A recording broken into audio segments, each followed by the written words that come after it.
I'm Christina, 25 years old, and I mostly keep to myself. Even though I have a job or study, my family might think I don't because I don't talk about it much, especially my brother. How did I end up like this? Well, it all goes back to my time in middle school when I started feeling like I couldn't trust people. It's not just one thing that caused it, but mostly because I felt ignored. I guess people didn't find me interesting because I was always into machines. I've always enjoyed messing around with computers, and I was pretty good at it, which helped out at home. But then my school grades dropped because I spent more time with computers than with friends, and my parents got worried. When I finished elementary school, my parents started telling me off, saying, "Stop spending so much time with those machines." During middle school, as my parents kept scolding me, I started feeling like I shouldn't pursue my interests. So whenever I had free time from school, I'd hide in my room to avoid my parents, cutting off contact with the outside world. This made more people think I was strange or risky, and I started feeling isolated even at school. The only person who supported me was my brother Keith. He always knew how to cheer me up and keep me going. With his help, I finished school. But I didn't go to high school. Instead, I did computer jobs from home. When I was about 16, I got a part-time job, and with the money I earned, I bought old computers to take apart and rebuild from scratch, just the way I liked. My hobby became a business opportunity, and by the time I hit 20, I was making and selling computers. Soon, I started my own business, offering affordable computers, and became quite well known. By the time I turned 25, I'd made a decent amount of money. I even started contributing $2,500 to my parents' household each month and still had money left over. Even though I tried explaining my job to my parents, they didn't get it. After a few arguments, they decided that as long as I could support myself, they didn't mind what I did. This meant they stopped interfering and I could live as I pleased at home. But my brother still didn't think much of me. My brother used to be my ally, the one who understood me best when I was in school. He was really kind, but maybe he got tired of his sister, who was still at her parents' house tinkering with machines even after turning 20. Over time, he started treating me harshly whenever he saw me. Since I didn't keep quiet about it, we ended up having more conflicts, and now we're not on good terms. Things got even worse after my brother got married. His wife, who we'd known since high school, never really liked me. After hearing about me from my brother, she didn't want to be my sister-in-law and seemed to influence my brother against me. Because of this ongoing situation, I became known as the troublemaker at home. Even though I stayed in my room most of the time, I felt my heart breaking from all the hostility directed at me, which was different from my parents' concerned words. Suddenly, my parents' home, once a cozy sanctuary despite the criticisms, turned into a hostile environment. I no longer felt comfortable there, and it seemed like my parents were being swayed against me while my allies disappeared. Even though I had my own income and contributed to the household expenses, my brother and sister-in-law, who didn't understand my work, saw me as a burden. They started talking about kicking me out and taking over the house. Feeling disconnected from my brother and his plans, I figured leaving wouldn't make much of a difference. Once I found a new place, I wouldn't have to contribute to household expenses anymore, which meant I could save that money instead. It was kind of a silver lining. As I was thinking about moving out, my brother brought up the topic of inheritance out of the blue. He seemed to think that our parents' financial comfort, despite my lack of a traditional job, was due to their wealth. So when the idea of me leaving came up, he suggested, "Since we'll be taking care of Mom and Dad, we should inherit their assets. You should give up your share of the inheritance." But the truth was, the reason our parents could enjoy their lives without working was because I was covering their living expenses.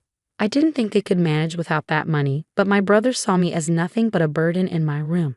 Despite feeling like leaving was the best option, I decided to ask one more time out of kindness. "Are you really okay with me leaving?" I asked. My brother just laughed and said, "We'd be happy if you left already." It became clear once again how little he understood. I felt sorry for him and his wife, which made me even more determined to leave. A few days later, I was still in my room, and my brother and sister-in-law were relentless in their efforts to get me out. They kept knocking on my door, convinced Mom to stop cooking for me, and even told me to do my own laundry. But these were all things I'd have to do if I lived alone anyway. I wasn't going to just sit back and let them take my place away from me without a fight. Sure, I wasn't happy about it, but I wasn't about to accept it either. I was being unfairly pushed out, and I wasn't going to take it lying down. After all, I'm skilled with machines, something my brother seemed to forget. He didn't realize the power I had with a computer at my disposal. I wasn't the type to quietly obey orders and leave. My brother's marriage, with me as the reclusive sister, was the only chance for our parents to have a grandchild. They were so focused on that, they didn't see how wrong it was for me to leave. So I decided to set up a little surprise for them, a trap that would spring into action as soon as I left the house. After finding a new place to live and completing all the necessary procedures, I was ready to leave my family home. Just before I departed, I left a farewell message for my parents and brother. I've been supporting the family, and you've forgotten all the good I've done. I hope you realize who the real burden on our family wealth is. My parents seemed surprised for a moment, but they probably trusted that my brother would figure things out somehow. They all brushed off my words as bitterness. I knew they didn't take me seriously. But for now, I believed it was best to leave things this way. So I left the house. I took a significant amount of equipment from my family home and bought additional items, along with necessary furniture and appliances for my new place. I set up my new place just the way I wanted it, decorating it with my favorite style and creating a cozy atmosphere. It turned out to be a perfect environment for me to work in, and surprisingly, living alone wasn't as intimidating as I thought it would be. In fact, I wished I had made the move sooner. The people in the neighborhood were friendly and life was comfortable. Since leaving my family home and taking care of everything on my own, I've been enjoying myself, trying out new experiences. While I was reveling in my newfound independence, I wondered how things were going back at my family home, especially since they lost my financial support.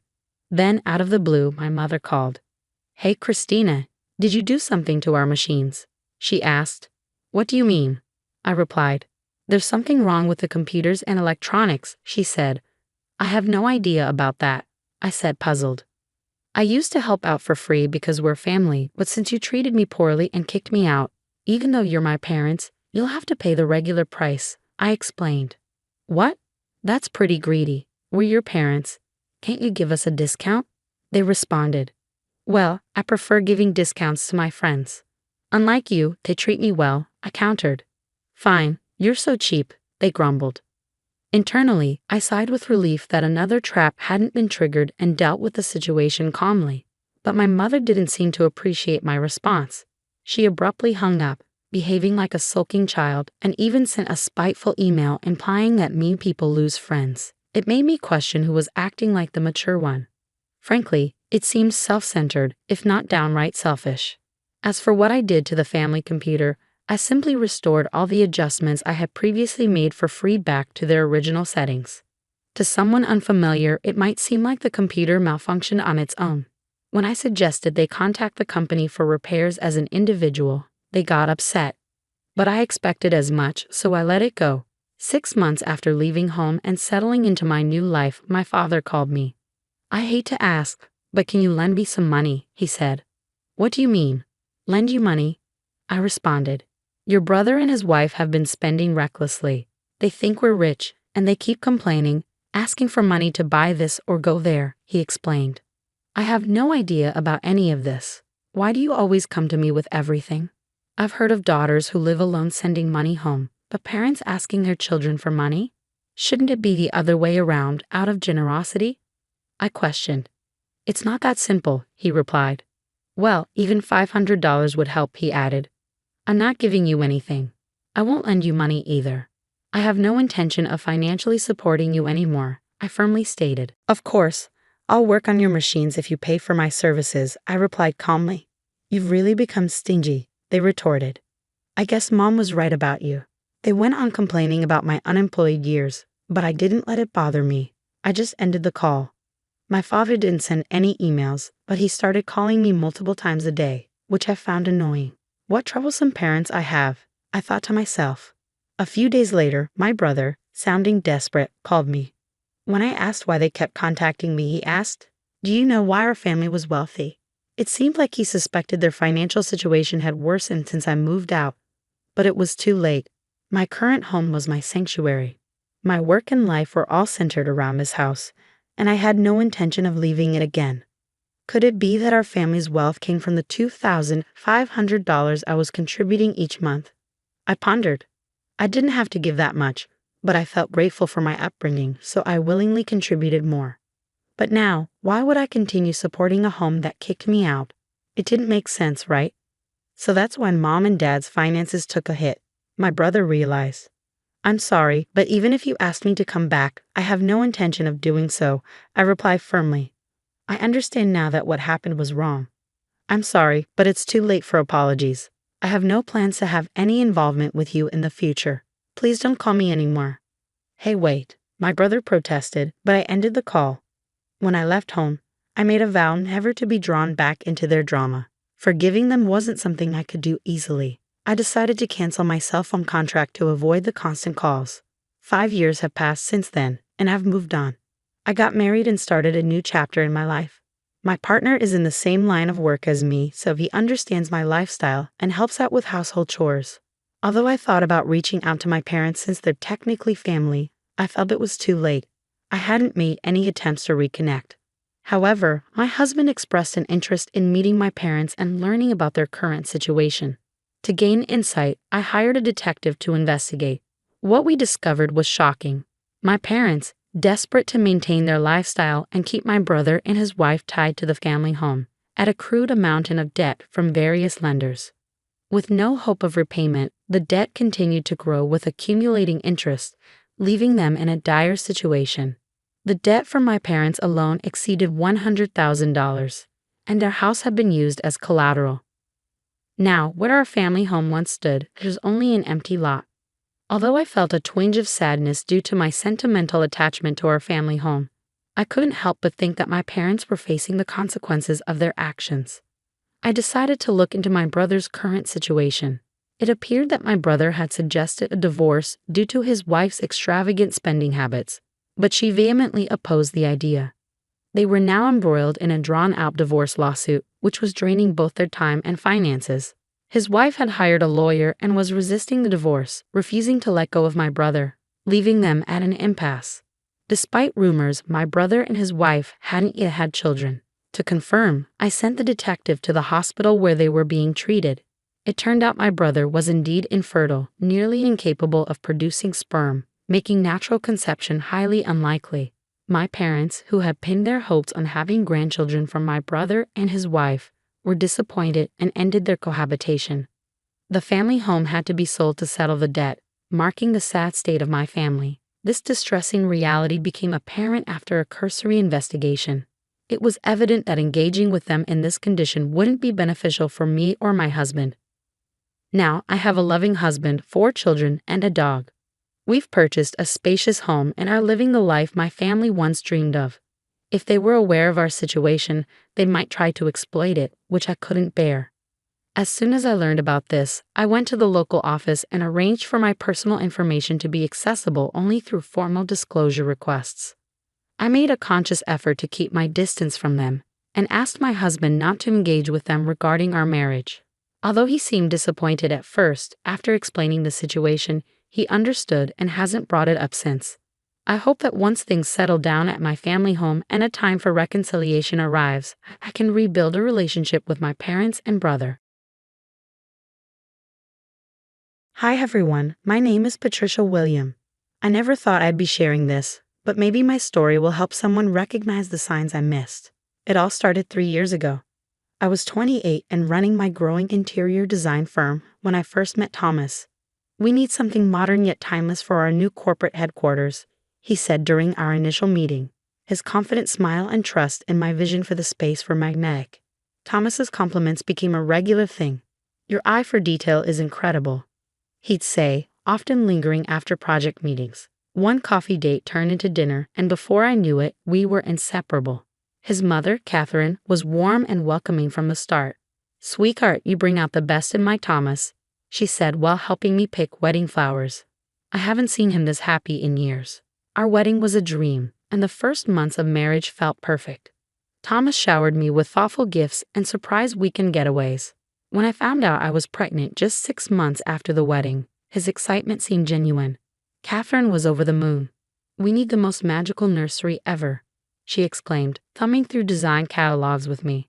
But then, little things started to change. Thomas's work meetings stretched later and later. Odd charges appeared on our credit card statements. The market's been crazy, he explained casually. Just some client entertainment expenses. My best friend, Sarah, noticed first. Patricia, isn't it strange how he's never home for dinner anymore? And what about those late-night texts? I defended him, brushing it off. He's working hard for us. Even Catherine seemed uneasy. She'd give me concerned looks when Thomas showed up late to family dinners, his eyes glassy, his movements unsteady. But she never said anything directly. Victoria, his business partner, made a passing comment at a corporate event. Thomas has been different in meetings. Is everything okay at home? I ignored it, focusing instead on my pregnancy and designing the nursery. The pale blue walls and hand-painted clouds were coming together beautifully, just like I thought our life was. Until the night I found the receipt. I was searching for a missing invoice in Thomas's home office when I stumbled across a receipt from a jewelry store. The items weren't for me. That same night, he claimed he was stuck in a budget meeting. The shop project's behind schedule, he slurred over the phone. Don't wait up. Looking back, all the signs were there. The missing money, the late nights, the mood swings, the secretive phone calls. But love can blind you to the truth you don't want to face. My truth unraveled in the most heartbreaking way in a delivery room. At 2 a.m., contractions hit like a freight train. Sarah rushed me to the hospital, frantically trying to reach Thomas. His phone went straight to voicemail, 6 times. Catherine arrived minutes later, her face tight with worry. He's not answering my calls either, she whispered, squeezing my hand as another contraction racked my body. 3 hours later, Thomas finally stumbled into the delivery room. The sharp stench of alcohol announced his arrival before he even spoke. Why's everyone being so dramatic? It's just a baby, he slurred, barely able to stand. The nurses exchanged uneasy glances. Dr. Chen stepped in, firm but composed. Mr. William, if you can't compose yourself. A scream tore from my throat as another contraction hit. What happened next plays in slow motion in my mind. Thomas lurched forward, his face twisted with rage. Shut up, you're embarrassing me. His hand struck my face before anyone could stop him. The room erupted. Security guards rushed in. Catherine's scream mixed with the shouts of the medical staff. Get him out, now, Dr. Chen commanded, her voice like steel. That's my son, Catherine cried, grabbing his face. Thomas, you're high. You just hit your wife in labor. Leave, now.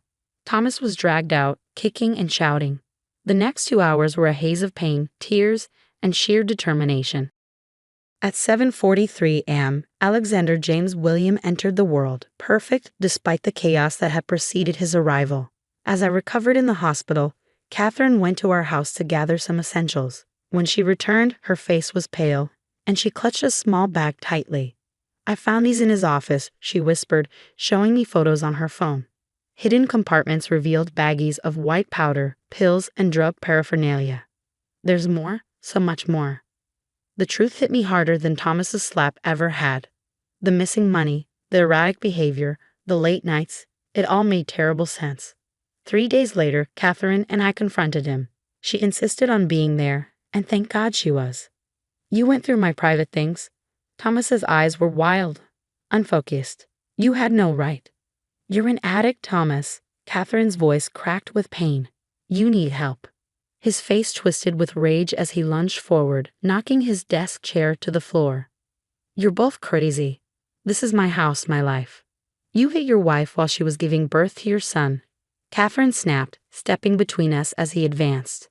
Get out, both of you. With one violent sweep of his arm, Thomas sent everything on his desk crashing to the floor. The sound of shattering glass punctuated his fury. I clutched the photos Catherine had taken, proof of his addiction, proof I wasn't imagining things, proof that my seemingly perfect life had been built on lies. The security cameras caught everything. His aggression, his obvious intoxication, his threats. Catherine insisted we file a report that night. I love my son, she said later, cradling baby Alex as I packed a bag of essentials. But I won't let him hurt you or this precious boy. We need to plan carefully, Patricia. This is just the beginning. Looking at my newborn son, I felt a shift inside me. Fear hardened into determination. Thomas didn't know it yet, but his empire of lies was about to crumble. I just had to be smart about how I dismantled it. The first 2 months with Alex were a blur of sleepless nights and constant vigilance. Thomas's behavior grew increasingly erratic, but I knew I couldn't act until I had undeniable proof. That proof arrived one rainy afternoon in the form of Victoria Hayes, his business partner. "We need to talk," she whispered, her hands trembling as we met at a small cafe 3 towns over. "Not here. We're not safe here." Victoria pulled out a folder and laid it on the table. "Look at these contracts," she said, her voice shaking. "The signatures don't match. And these vendor payments, they're going to shell companies Thomas created." My stomach churned as she showed me spreadsheet after spreadsheet. Millions of dollars were missing, traced to accounts I didn't recognize. "He's selling company assets behind my back," she said, tears welling up. "Last week, I caught him making a drug deal in the parking garage. When he saw me, he said he'd destroy me if I told anyone." Back home, I started digging. Catherine watched Alex while I combed through Thomas's office at night. The evidence was staggering. "Your client, the Hendersons, their $50,000 deposit never made it to your business account," Catherine said, showing me bank records. Thomas intercepted it. One night, I found his burner phone. The messages made my stomach turn. Exchanges with drug dealers, explicit texts with multiple women, including clients I recognized. "Just closed another deal with Mrs. Peterson," one message read. "The stupid expletive thinks she's getting a penthouse renovation. Her husband's money will keep us in powder for months." Victoria called me at midnight, sobbing. "The company is weeks away from bankruptcy. Thomas just emptied our emergency reserves." I installed hidden cameras in his office.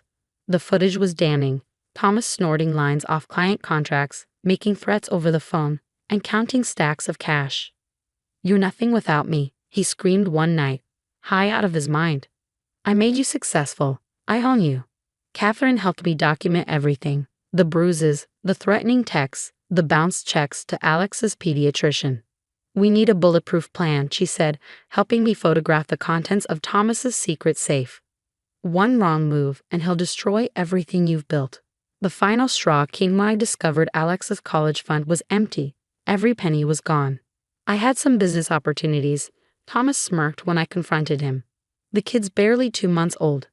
Plenty of time to rebuild it." Catherine helped me set up secret bank accounts while Victoria rallied board members who already suspected something was wrong. "Tomorrow morning, everything changes," Victoria promised. "The board meeting will expose it all. Be ready." That night, while packing Alex's essentials into a go bag, I found a receipt for a storage unit.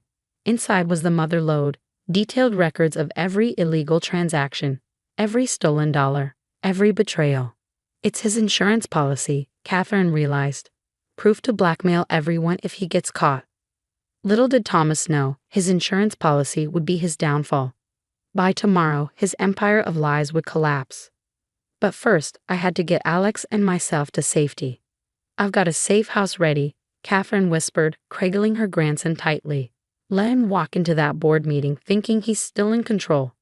By the time he realizes what's happening, it'll be too late." At dawn, Catherine drove Alex and me to the safe house. My phone buzzed with a message from Victoria. "Board meeting in 1 hour. Everything's ready." From our secure location, I watched the live stream. Thomas swaggered into the boardroom, his trademark arrogance plastered across his face. But his smirk froze the moment Victoria stood up, a remote control in her hand. "Board members," she began, her voice steady and clear. "What you're about to see will shock you." Slide after slide exposed Thomas's crimes: embezzlement, fraudulent contracts, offshore accounts, and drug transactions. The room was silent except for the sharp intake of breath from the board members. Thomas shot to his feet and lunged for the door, but security guards were waiting. His face twisted with fury as DEA agents stepped into view. "You can't prove anything," he shouted, desperation cracking his voice. Victoria remained calm. "Your own records prove everything," she said, clicking to the next slide. A photo of the contents from his storage unit. "Your so-called insurance policy has become your prison sentence." Catherine's testimony was the final blow. "My son is a danger to his wife and child," she declared in court, her voice unwavering. "I have documented his drug abuse, his violence, and his threats. He needs to be held accountable." Thomas cycled through rehab centers like vacation homes, checking in, checking out, and relapsing every time. Each attempt at recovery was more hollow than the last. Meanwhile, my life was transforming. My design firm, Phoenix Interiors, rose from the ashes of my shattered marriage. High-profile clients who admired my strength trusted me with their projects. Strong women support strong women became our unofficial motto, and it resonated deeply. 3 years flew by. My studio was thriving, and Alex had grown into a joyful preschooler who loved helping me paint with his toy brushes. "Just like Mommy," he'd exclaim, giggling as Catherine snapped pictures. Her gallery of grandson photos dominated the living room, each one more cherished than the last. On Alex's third birthday, a letter arrived. It was from Thomas's lawyer, pleading for a reconciliation. "I've changed," the letter claimed. "I deserve another chance." I didn't even finish reading it. Instead, I fed it into the bonfire at Alex's party, watching the words crumble into ash. Inside, Alex blew out his candles, surrounded by love and laughter, genuine happiness. In the background, the TV played breaking news. Former CEO Thomas Williams sentenced for fraud, embezzlement, and drug trafficking. "Make a wish, sweetheart," Catherine said, holding Alex up to his cake. Victoria was ready with her camera, capturing the moment. Looking around at my real family, Catherine, who had chosen truth over loyalty to her son. Victoria, who risked everything to expose corruption. And Alex, my sweet boy who would grow up knowing only honesty and strength. I realized some wishes had already come true. "Mommy, can we paint my room blue tomorrow?" Alex asked, frosting smudge across his cheek. I smiled, meeting Catherine's proud gaze. "Of course, baby, we can make it any color you want." Because we were free to create a life filled with joy, integrity, and hope. Thomas's prison sentence was justice, but our happiness, that was the sweetest revenge of all. What would you have done if you discovered your spouse's addiction and betrayal at one of the most vulnerable moments of your life, during childbirth? Would you give them another chance, or would you choose to protect yourself and your child? I'd love to hear your thoughts in the comments. Hi, everyone. My name is Tracy, and I need to share something deeply personal about my family. How I learned that sometimes the people closest to us can be the most toxic. I'm a 33-year-old interior designer living in Boston. My life seemed perfect not long ago. A thriving career, a beautiful 6-year-old daughter named Emma who lights up my world, and a husband, James Reynolds, who I thought was everything I'd ever wanted. We met 5 years ago at a charity gala. He was charming, successful in real estate development, and seemed like the perfect match. Within a year, we were married, living in a stunning home in Brookline, and I felt like I'd hit the jackpot. Even his mother, Patricia, welcomed me with open arms. "You've brought such joy to our family, dear," she said warmly during our first meeting. If only I'd known that her sugary words were masking something much darker. The first red flag came at Emma's 5th birthday party. I planned a magical princess-themed celebration, complete with decorations, games, and everything a little girl could dream of. Patricia strolled in, her eyes scanning the room with barely hidden disapproval. "Oh, wouldn't it have been nicer with a more sophisticated theme?" she mused. "Children need proper guidance. When James was young, I always ensured his parties were educational." Later, I met Sarah Chen, my sister-in-law, who pulled me aside. "Don't let her get to you," she whispered. "She did the same thing at my daughter's party last month." "Does she always try to control everything?" I asked, half joking. Sarah gave me a knowing look. "You have no idea. Just wait until she starts comparing you to James's ex." Sunday dinners quickly became a battlefield of subtle digs and unwelcome advice. Patricia would serve her famous roast while slipping in her critiques. "Emma seems a bit unfocused at the table, dear," she'd say with a tight smile. "Perhaps you should consider stricter discipline." In my day, James's business partner, Cooper, often looked visibly uncomfortable around Patricia, muttering cryptic remarks like, "Something's not right with that woman." To escape the stress, Emma and I created our own traditions. Saturday became our day. Pancake breakfasts, park visits, and craft projects. But the tension never truly stayed away. "Mommy, can we skip Grandma's dinner tomorrow?" Emma would ask. I couldn't blame her. Patricia's remarks became sharper with each visit. "Don't you want to be a good student like your cousin?" she'd say to Emma. Then, turning to me, "Tracy, perhaps you should reconsider your parenting approach." James would sit there silently, scrolling on his phone. Later, he'd shrug it off. "She means well." But I noticed how he changed when he was around her, more critical, more distant. Sarah confided in me again over coffee last week. She tried to convince my husband I was overspending on the kids. She even brought him bank statements. Can you believe it?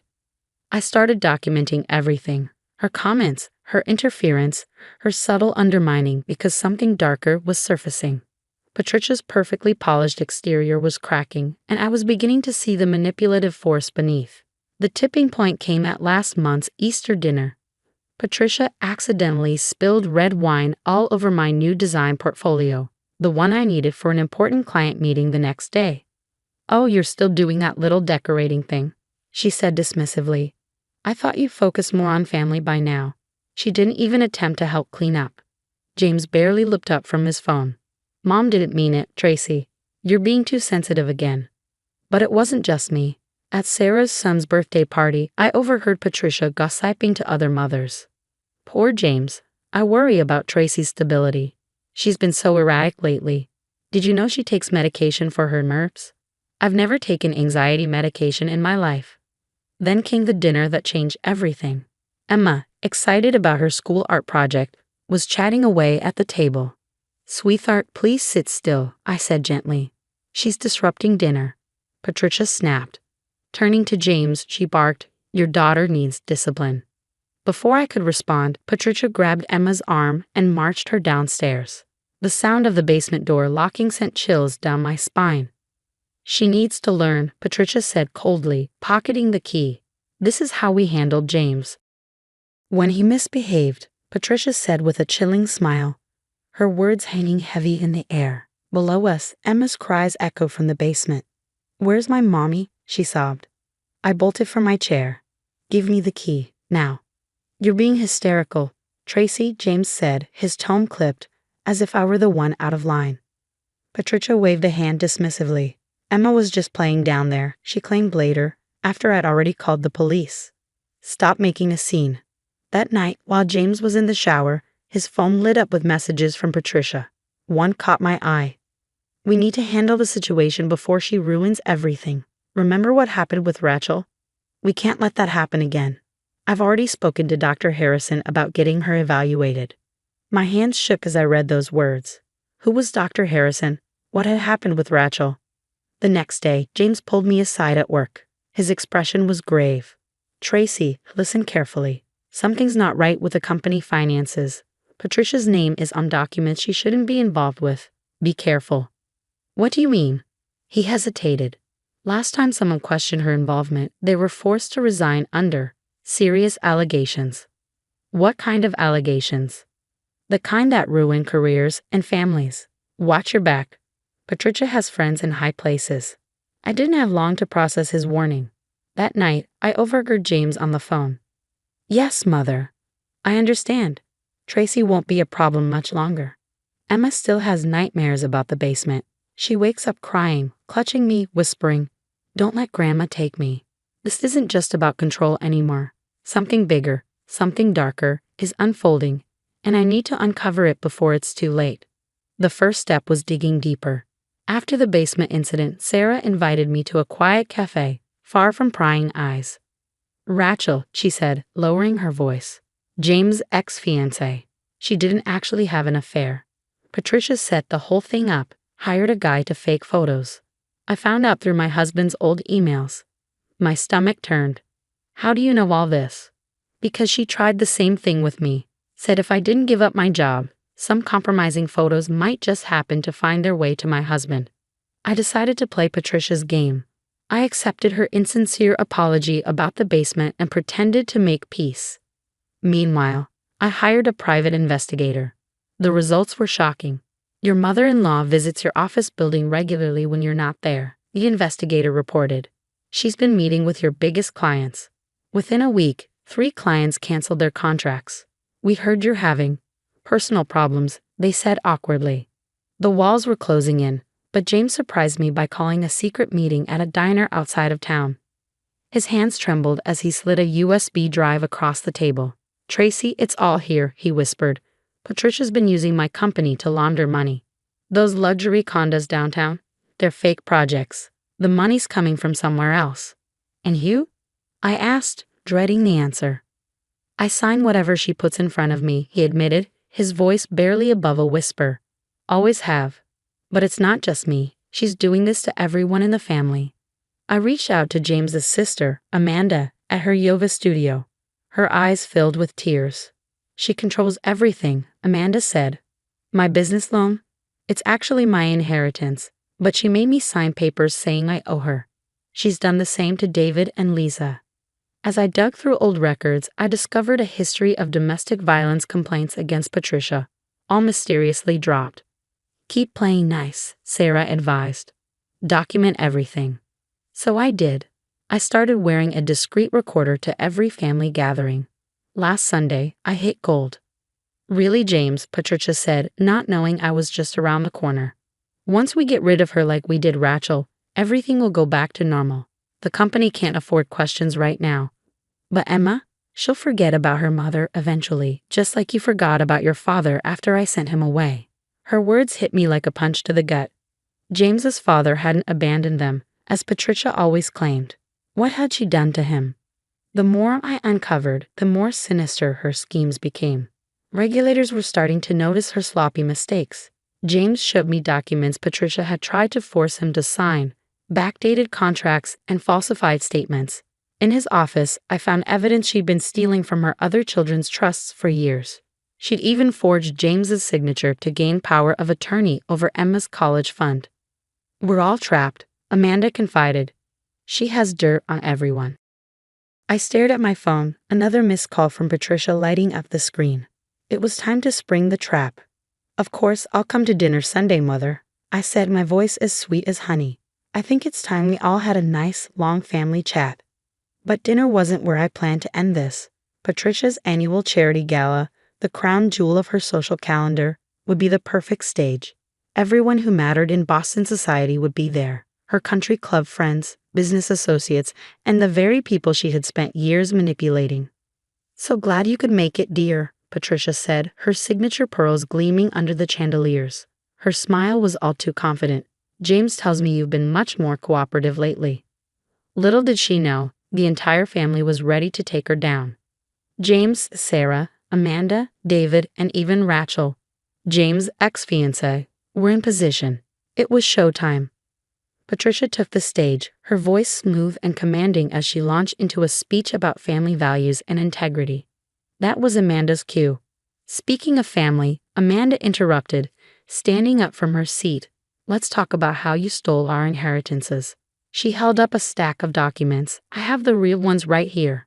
Patricia's smile froze. Amanda, dear, you're confused.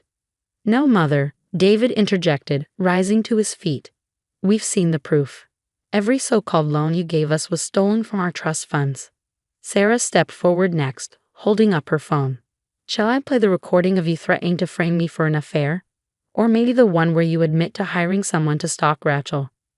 Patricia lunged for Sarah's phone, but James was already plugging his laptop into the projector. Your attention, please, he announced to the stunned crowd. These documents show years of fraud at Reynolds Development. My mother has been using the company to launder money, funneling millions into her own accounts. Gasps rippled through the room as Rachel emerged from the crowd. Is this also ridiculous, Patricia? She said, her voice steely. Like how you faked photos of me cheating? Or how about we discuss what really happened to James's father? Pandemonium broke out. Patricia's carefully curated world crumbled before her eyes. Her country club friends backed away in disgust as police officers entered the room, escorted by SEC agents James had already tipped off. You ungrateful little. Patricia hissed at me, venom dripping from every word. I'll destroy you like you destroyed your husband. Smiling coldly, I reached into my bag and pressed play on my recorder. Her voice echoed through the room. Once we get rid of her, everything will go back to normal.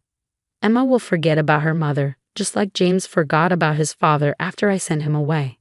The truth about James's father finally came to light, and Patricia's empire crumbled under the weight of her crimes. 1 year later, life looks completely different now. My design firm is thriving, expanding into New York, And Emma's nightmares have all but vanished with the help of therapy. She loves her new school, her smile bright and unafraid. Patricia, on the other hand, is facing multiple lawsuits from enraged investors. Her assets are frozen, her once gilded reputation is ruined, and her social circle has abandoned her. Last I heard, she's living in a tiny apartment, utterly alone. James lost everything in our divorce. The SEC investigation revealed he had knowingly participated in Patricia's schemes, signing off on fraudulent deals for years. After serving a brief sentence, he moved to Ohio, working at his cousin's car dealership. Yesterday, I received a tear-streaked letter from Patricia. "I'm sorry for everything. Can we talk?" I didn't read past the first line. I shredded it and tossed it into the trash. "Mommy, can we get ice cream?" Emma asked this morning, her eyes sparkling. "Of course, baby," I said, looking around our peaceful new home. Surrounded by true friends like Sarah and Amanda, I felt a deep sense of peace. We'd done it. We were free. The best revenge wasn't just exposing Patricia's lies or seeing her empire fall. It was this: happiness, success, and a life completely free from toxic people. Patricia, she's just a cautionary tale now, one I tell other women when we talk about trusting our instincts. Sometimes the only way to win is to walk away and let karma do the rest. Would you have exposed Patricia immediately, or would you have played the long game like I did to bring her entire empire crashing down? Let me know in the comments. Hi everyone, I'm Marie, a speech therapist working with children with ADHD. My life seemed perfect, but I need to tell you how it all started falling apart. Have you seen next week's client list? It's packed, my assistant Sarah said, handing me a stack of files. That's great news. More kids we can help. I smiled, adjusting the framed photo of John and me on my desk. My engagement ring caught the light, making my smile widen. By the way, your fiancé called, something about wedding venue options. Oh right, thanks for reminding me. I checked my phone and saw 3 missed calls from John. Balancing my career and wedding planning wasn't easy, but I wouldn't have it any other way. Later that evening, Mom Henderson called as I reviewed patient files. "Sweetheart, how are you holding up with all the wedding planning?" "I'm good, Mom. Just busy as usual. How's Dad?" "He's concerned, honey. Your brother Jake came by again today." My stomach tightened. Jake, my biological brother, had reappeared in my life 3 months ago after years of silence. What did he want? He was asking strange questions. About your college fund, our savings. That's odd. I'll talk to him. The next morning, Jake was waiting outside my office. "Surprise, sis. Thought I'd bring you coffee." "Jake, this is unexpected," I said, accepting the cup cautiously. Since reconnecting, he'd been overly interested in my life, constantly showing up unannounced. Can't a brother visit his successful sister? Oh, by the way, I met John at the gym yesterday. Cool guy. You met John? You didn't mention that. Random coincidence. We got talking about the wedding. Man, it must be expensive, huh? Those Henderson folks really set you up nice. Before I could respond, Sarah appeared. "Marie, your 10 o'clock is here." "Jake, we'll talk later," I said, but his words lingered. That evening, over dinner with my adoptive parents, Dad Henderson seemed troubled. "Princess, we need to talk about Jake." "What's wrong?" "He's been asking uncomfortable questions about our assets. Your inheritance." Mom touched my hand. "Honey, we love you. You know that, right? When we adopted you." "Mom, Dad, you're my real parents. Jake might be blood, but you're my family." "We're just worried," Dad said. His questions seemed calculated. I squeezed their hands. "I'll handle Jake. You've given me everything: love, support, education. I won't let anyone mess with that." But that night, lying awake, I couldn't shake the uneasy feeling. Jake's sudden reappearance, his probing questions, his coincidental meeting with John. Something wasn't right, and I had to figure it out before my perfect life unraveled. The next morning, John was acting strange at breakfast. He barely touched his coffee, avoiding eye contact. "Had fun at the bachelor party last night?" I asked lightly. His jaw tightened. Yeah, Jake was there. My coffee cup froze midway to my lips. "Jake? I didn't know he was invited." "There's a lot I apparently didn't know, Marie." His voice was cold. "Like how your birth parents sold you to the Hendersons." The cup slipped from my hand, chattering. What? Jake told us everything. How they were desperate for money. How the Hendersons paid them off. Were you ever going to tell me? John, that's not true. I was adopted legally because my birth parents couldn't. I need time to think. He grabbed his keys and left. At work, my friend Sandra called. Marie, we need to talk. People are saying things. What things?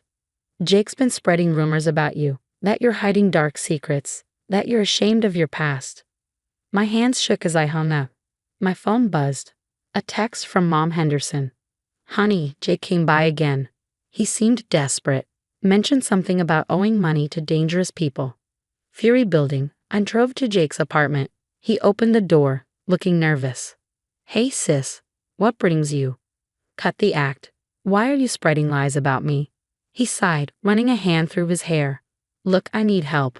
I'm in deep with some gambling debts, minus 30 grand deep. So you decided to destroy my life. Jake sneered, his voice dripping with venom. The Hendersons are loaded. They bought you, didn't they? What's a little more money to protect their precious adopted daughter's reputation?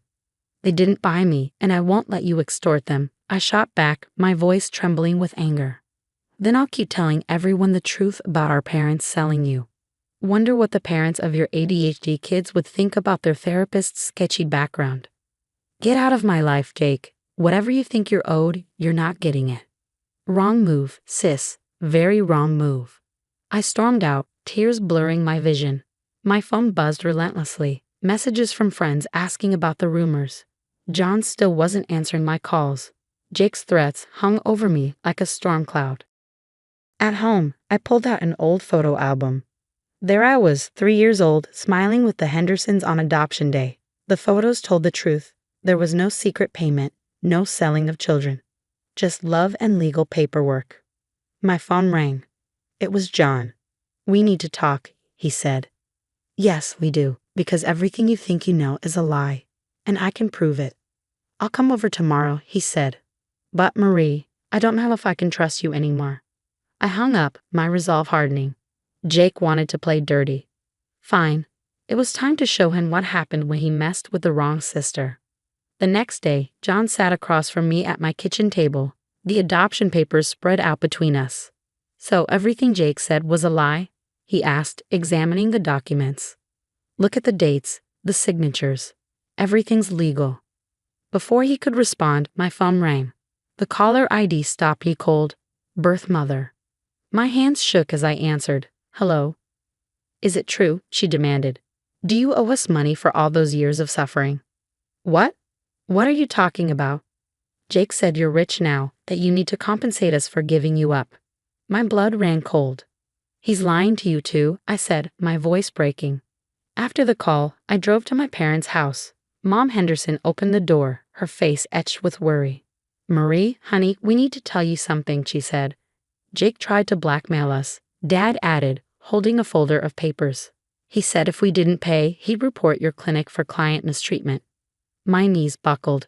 He what? We hired a private investigator, Dad continued. Jake's done this before. I scanned the documents with trembling hands. 3 fraud cases in 2 states, restraining orders, extortion attempts against other families. He's trying to destroy everything I've built, I whispered, tears stinging my eyes. There's more, Dad said.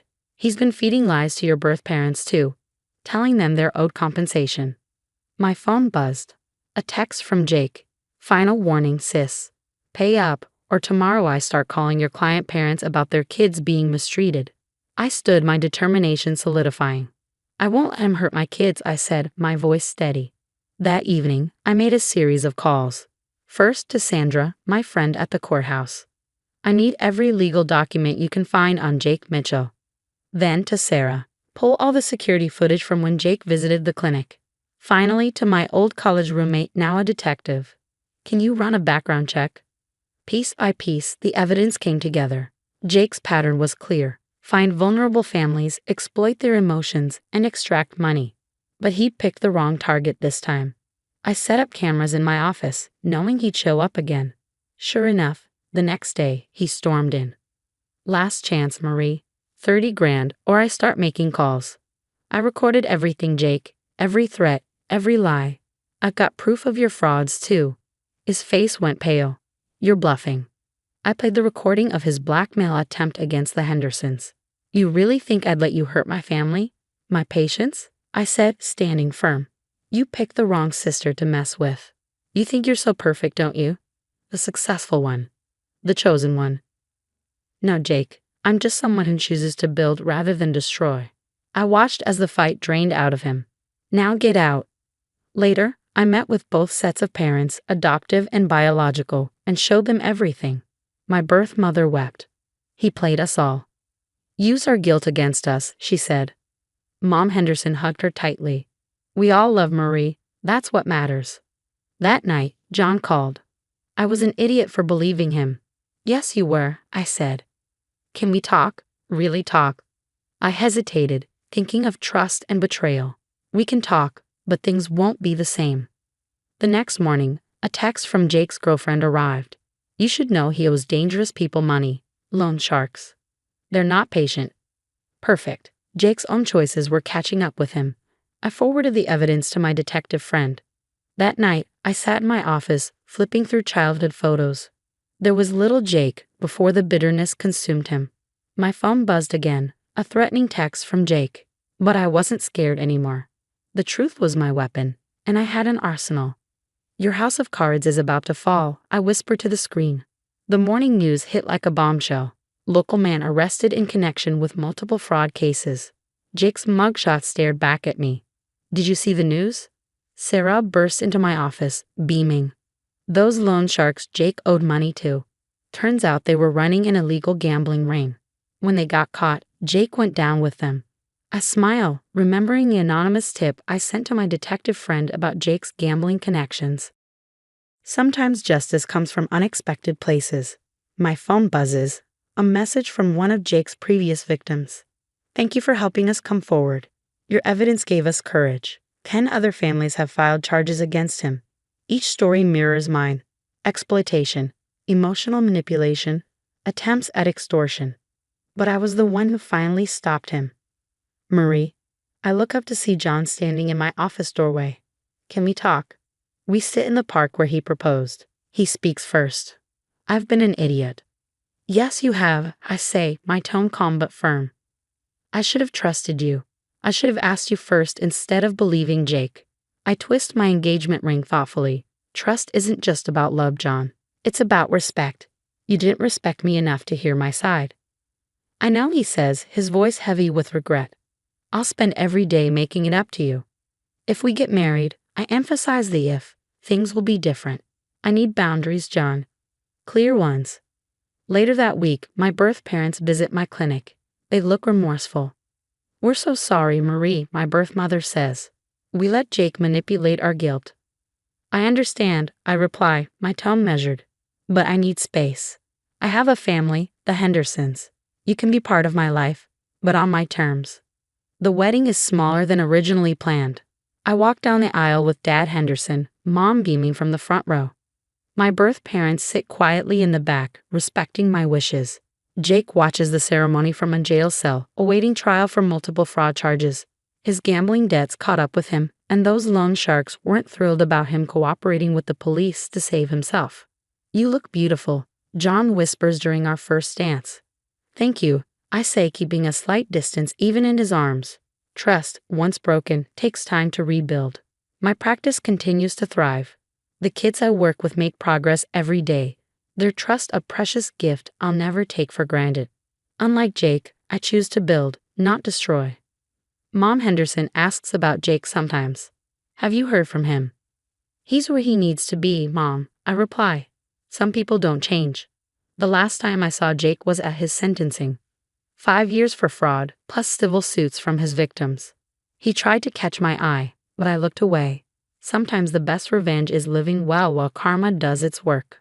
On my new office wall hang 2 framed documents, my marriage certificate and my therapy license.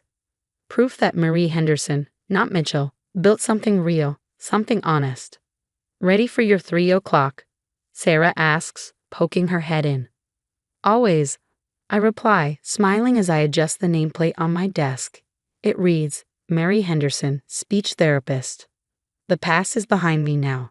Jake's choices led to his downfall, while I rose above his schemes. Family isn't about blood, it's about choices. I chose integrity. I chose the Hendersons. I chose my own path. And John, he's learning that love without trust is like therapy without honesty. It only works if both sides are willing to do the work. We're getting there slowly. Hi, I'm Anna Loron. Revenge, it's best served with a side of exposed lies and a sprinkle of justice. As the morning sun warms my food truck, steam rises from my grandmother's signature coq au vin. My hands work instinctively, muscle memory honed from years spent by her side in our cozy French kitchen. Cooking isn't about perfection, Grandmère used to say. It's about love, truth, and tradition. A customer's voice snaps me from my memories. This is incredible. You should have your own restaurant. That's how I met Kevin. It started with him sampling my bourbon bread pudding at a festival booth, followed by coffee, dinner, and eventually a ring. My family's going to adore you, he promised. Mom owned restaurants, and my sister Rachel is an amazing food influencer. I believed him. I thought I was stepping into a family of food lovers, kindred spirits. That illusion shattered the first dinner at the Morgan Mansion. Diana Morgan, Kevin's mother, scrutinized my every move like a hawk eyeing prey. Rachel, her darling daughter, spent the evening posting photos of store-bought pastries she passed off as her own. "Did you really make this yourself?" Diana asked, her eyebrows arched high as she poked at my rustic appetizer. "Mom, stop," Kevin laughed nervously. "Anna's food is amazing." But I saw it in Diana's eyes, the threat detection. A real chef could expose Rachel's polished but fraudulent foodie empire. Later, Marco, an old friend and food critic, warned me. The Morgans control half the restaurants in this city. Diana's got critics in her pocket. Be careful. Jessica, another food blogger, showed me Rachel's Instagram. "Look at these original recipes. They're stolen from small chefs who can't fight back." Kevin defended them at first. They're just protecting their reputation. But over time, I watched my once supportive fiancé morph into Diana's obedient puppet. The final blow came with the announcement of an upcoming dinner party for the city's top food critics. Rachel will showcase her latest creations, Diana said smugly. I could help, I offered. Diana's icy glare cut through me. "Darling, this is a professional event. Why don't you just observe?" Kevin said nothing, suddenly engrossed in his phone. That night, Jessica sent me Rachel's latest post, a picture of my grandmother's coq au vin, rebranded as Rachel's innovative fusion recipe. My blood boiled. "The critics will destroy her," I whispered. "No," Jessica said grimly. "Diana owns them. Tomorrow's dinner would change everything." The Morgans thought they knew power, but they had no idea what was cooking. The Morgan Mansion's kitchen buzzed with pre-dinner chaos. I quietly plated my appetizers, prosciutto-wrapped figs drizzled with a honey lavender glaze. Rachel stormed in, her face red. "Mom, she's making her own dishes. This wasn't a plan." Diana appeared, her expression thunderous. "What is this?" she snapped, eyeing my tray. "Just a little something extra," I said innocently. The critics arrived early, gathering with Diana in a corner. I watched thick envelopes discreetly exchange hands. Divine as always, Rachel, one critic gushed over her store-bought pâté. Then my appetizers hit the floor. Whispers turned to murmurs, then genuine praise. Phones emerged to snap photos. "This is exquisite," a younger critic said. "Who made these?" Before Rachel could answer, an older critic spoke up. "This has Laurent finesse. Did you study under Madame Laurent in Paris?" "She was my grandmother," I said quietly. Diana's wine glass shattered against the marble floor. "You attention-seeking little snake," she hissed. "How dare you upstage Rachel?" Kevin appeared at her side. "Mom, maybe." "Choose," Diana snapped. "Your wife's amateur hour or your family's legacy." Kevin wouldn't meet my eyes. Fighting tears, I fled to the garden. My phone buzzed. Rachel's Instagram, featuring my signature figs captioned as another original creation. Through the bathroom window, I overheard Diana and Rachel. "She's ruining everything," Rachel whined. "The food truck needs to go," Diana said coldly. "We have connections at the health department. Remember the Thai place that competed with Rachel's pop-up?" Sophia, the housekeeper, found me sitting among the roses. "You're not the first they've crushed," she said softly. "Rachel failed out of culinary school. Diana paid the dean to call it a family emergency. Diana Morgan thrives on silence. Speak up and you disappear. My phone buzzes again. A headline from a local food blog. Rising star chef Rachel Morgan stuns critics with innovative winter menu. I stifle a bitter laugh. The critics praised her overcooked salmon with standing ovations. Diana beamed. Kevin smirked at me, squeezing my shoulder just a little too hard. Family knows best, babe, he whispered. Stay in your lane. Across the room, the young critic who complimented my figs caught my eye and gave a subtle shake of his head. Fear. Diana's iron grip was on full display, her victory lap in motion. Rachel inherited my culinary genius, Diana boasted. Her pointed glare added the unspoken. Some people should stick to food trucks, if they last. The threat hung heavy as I slipped outside. Later, Sophia, the housekeeper, handed me a folder. Why help me? I asked. They destroy my daughter's bakery, she said quietly. Diana blacklisted her into bankruptcy. Inside the folder, evidence of health code bribes, stolen recipes, and deliberate sabotage of competing restaurants. My phone buzzed again. Kevin's text was short and cruel. Change the locks on your food truck storage unit. For the best, babe. Family meeting tomorrow about your future. I thought of Grandmare's words. In cooking, timing is everything. Diana thought she'd won. She thought she protected Rachel's fake empire, but she just handed me the key ingredient for revenge. Proof. The next morning, I played my part perfectly. Apologies. Smiles. Deference. Over coffee, Sophia slid more files into my lap while pretending to clean. Receipts for payoffs to health inspectors. Photos of filthy restaurant kitchens. Emails about competitor sabotage. There's more in the basement storage, she whispered. That night, Marco met me behind my food truck. Got something big, he said. Rachel's taking kickbacks from suppliers. Cheap, contaminated ingredients sold at premium prices. That's why their seafood tastes off and why 3 people got food poisoning last month. Diana buried the reports. Evidence began piling up. A former line cook contacted me through Sophia. Rachel came in after closing to photograph our dishes, then claimed them as her own, he said. Diana made us sign NDAs. Hidden phone recordings captured family meetings. Diana snapped, handle it. When Kevin mentioned health inspectors asking questions about shellfish. Like you handled that Vietnamese place downtown? He asked. Already done, Diana said coldly. Fire accident scheduled for next week. Rachel whined. That new fusion place is stealing my customers. Don't worry, princess. Diana soothed. Their pipes might have an unfortunate leak soon. I stayed in character, the perfect, defeated wife. You're right, Kevin, I said. I should learn from Rachel. He bought it completely. Finally, Mom will be so pleased. More evidence poured in. Financial records revealed payments to nearly every major food critic in town. Former employees shared stories. Rachel couldn't tell basil from oregano, one said. We had to pre-measure everything. Diana threatened my family when I refused to let Rachel claim my signature dish, another added. The young critic who praised my figs reached out. They're blackmailing all of us, he admitted. I'm ready to talk. A USB drive appeared in my locker, surveillance footage of Diana handing envelopes to health inspectors. The Food Network segment films next week, Kevin announced proudly. Rachel's doing your grandmother's coq au vin. I smiled sweetly. She'll do it justice, I'm sure. Marco built the case. 5 destroyed restaurants, 20 bought critics, hundreds of stolen recipes. Diana's hubris grew. See how much better things are when you behave, she said. Rachel posted yet another stolen recipe. My grandmother's tart tatin, calling it her latest creation. The rage simmered, but I stayed cool. Timing is everything. The Food Network cameras rolled as Rachel stumbled through her coq au vin demonstration. Meanwhile, my evidence detonated across every major food publication. Rising star Rachel Morgan exposed, stolen recipes and fake credentials. Morgan family under investigation for health code violations and criminal conspiracy. My phone exploded. First, Rachel, you backstabbing snake. Then Diana. You'll regret this. Finally, Kevin. We can fix this.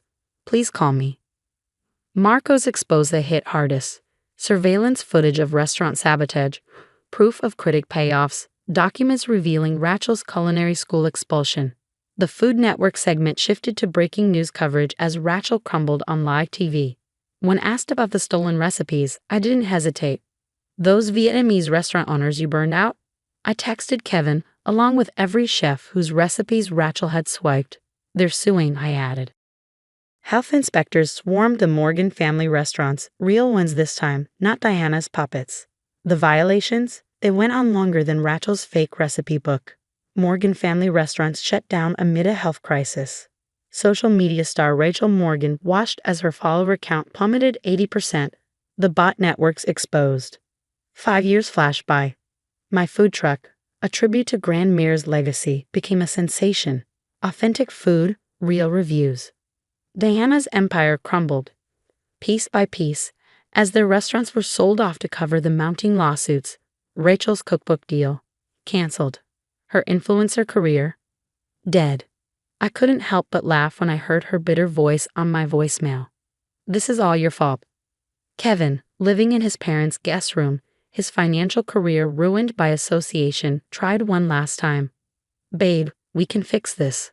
Family means forgiveness. I deleted his message while sorting through applications for my new restaurant's apprentice program. Young chefs eager to learn the right way. Diana's final attempt came through her lawyer. In light of recent hardships, a reconciliation could benefit all parties. My response was swift. I opened my restaurant in their former flagship location, rebranding it with truth, time, and authenticity. Today, I teach the art of real cooking to passionate students. No shortcuts, no lies, no stolen glory. Just real food. Honest work. One of my youngest apprentices asks, Chef Laurent, is it true the Morgans tried to steal your recipes? I smile, thinking of Grandmère. The best recipes can't be stolen. They're passed down with love and earned through hard work. The real food critics rave about my cuisine now. Every review praises how truth, like a perfect sauce, eventually comes to light. Rachel's stuck working at a drive-thru. Diana's blacklisted from every restaurant association. Kevin's living proof that karma, like overcooked fish, is hard to swallow. The Morgans are trying to open a new restaurant, Marco casually mentions during dinner service. Good luck, I say with a laugh. Their only authentic dish is a serving of lies. My restaurant's full every night, not with bought reviews or stolen recipes, but with real food and honest success. They wanted to ban me from the kitchen, but instead, they gave me the ingredients for the perfect revenge. And like Grandmère always said, the secret ingredient is justice, served cold with a side of karma. Have you ever been forced to watch someone steal your passion and talent, while others praise their fake success? What would you do? Speak up immediately and risk everything, or play the long game like Anna did. Tell me about a time when you had to choose between keeping the peace and standing up for your truth. Would you let someone claim your life's work as their own to maintain family harmony? You don't have a room here, so why don't you just sleep in the lobby like a stray dog? The thud of my husband's luggage landing at my feet echoed louder than the words. I stood frozen in the cold spring wind, the sting of rejection settling deep in my chest.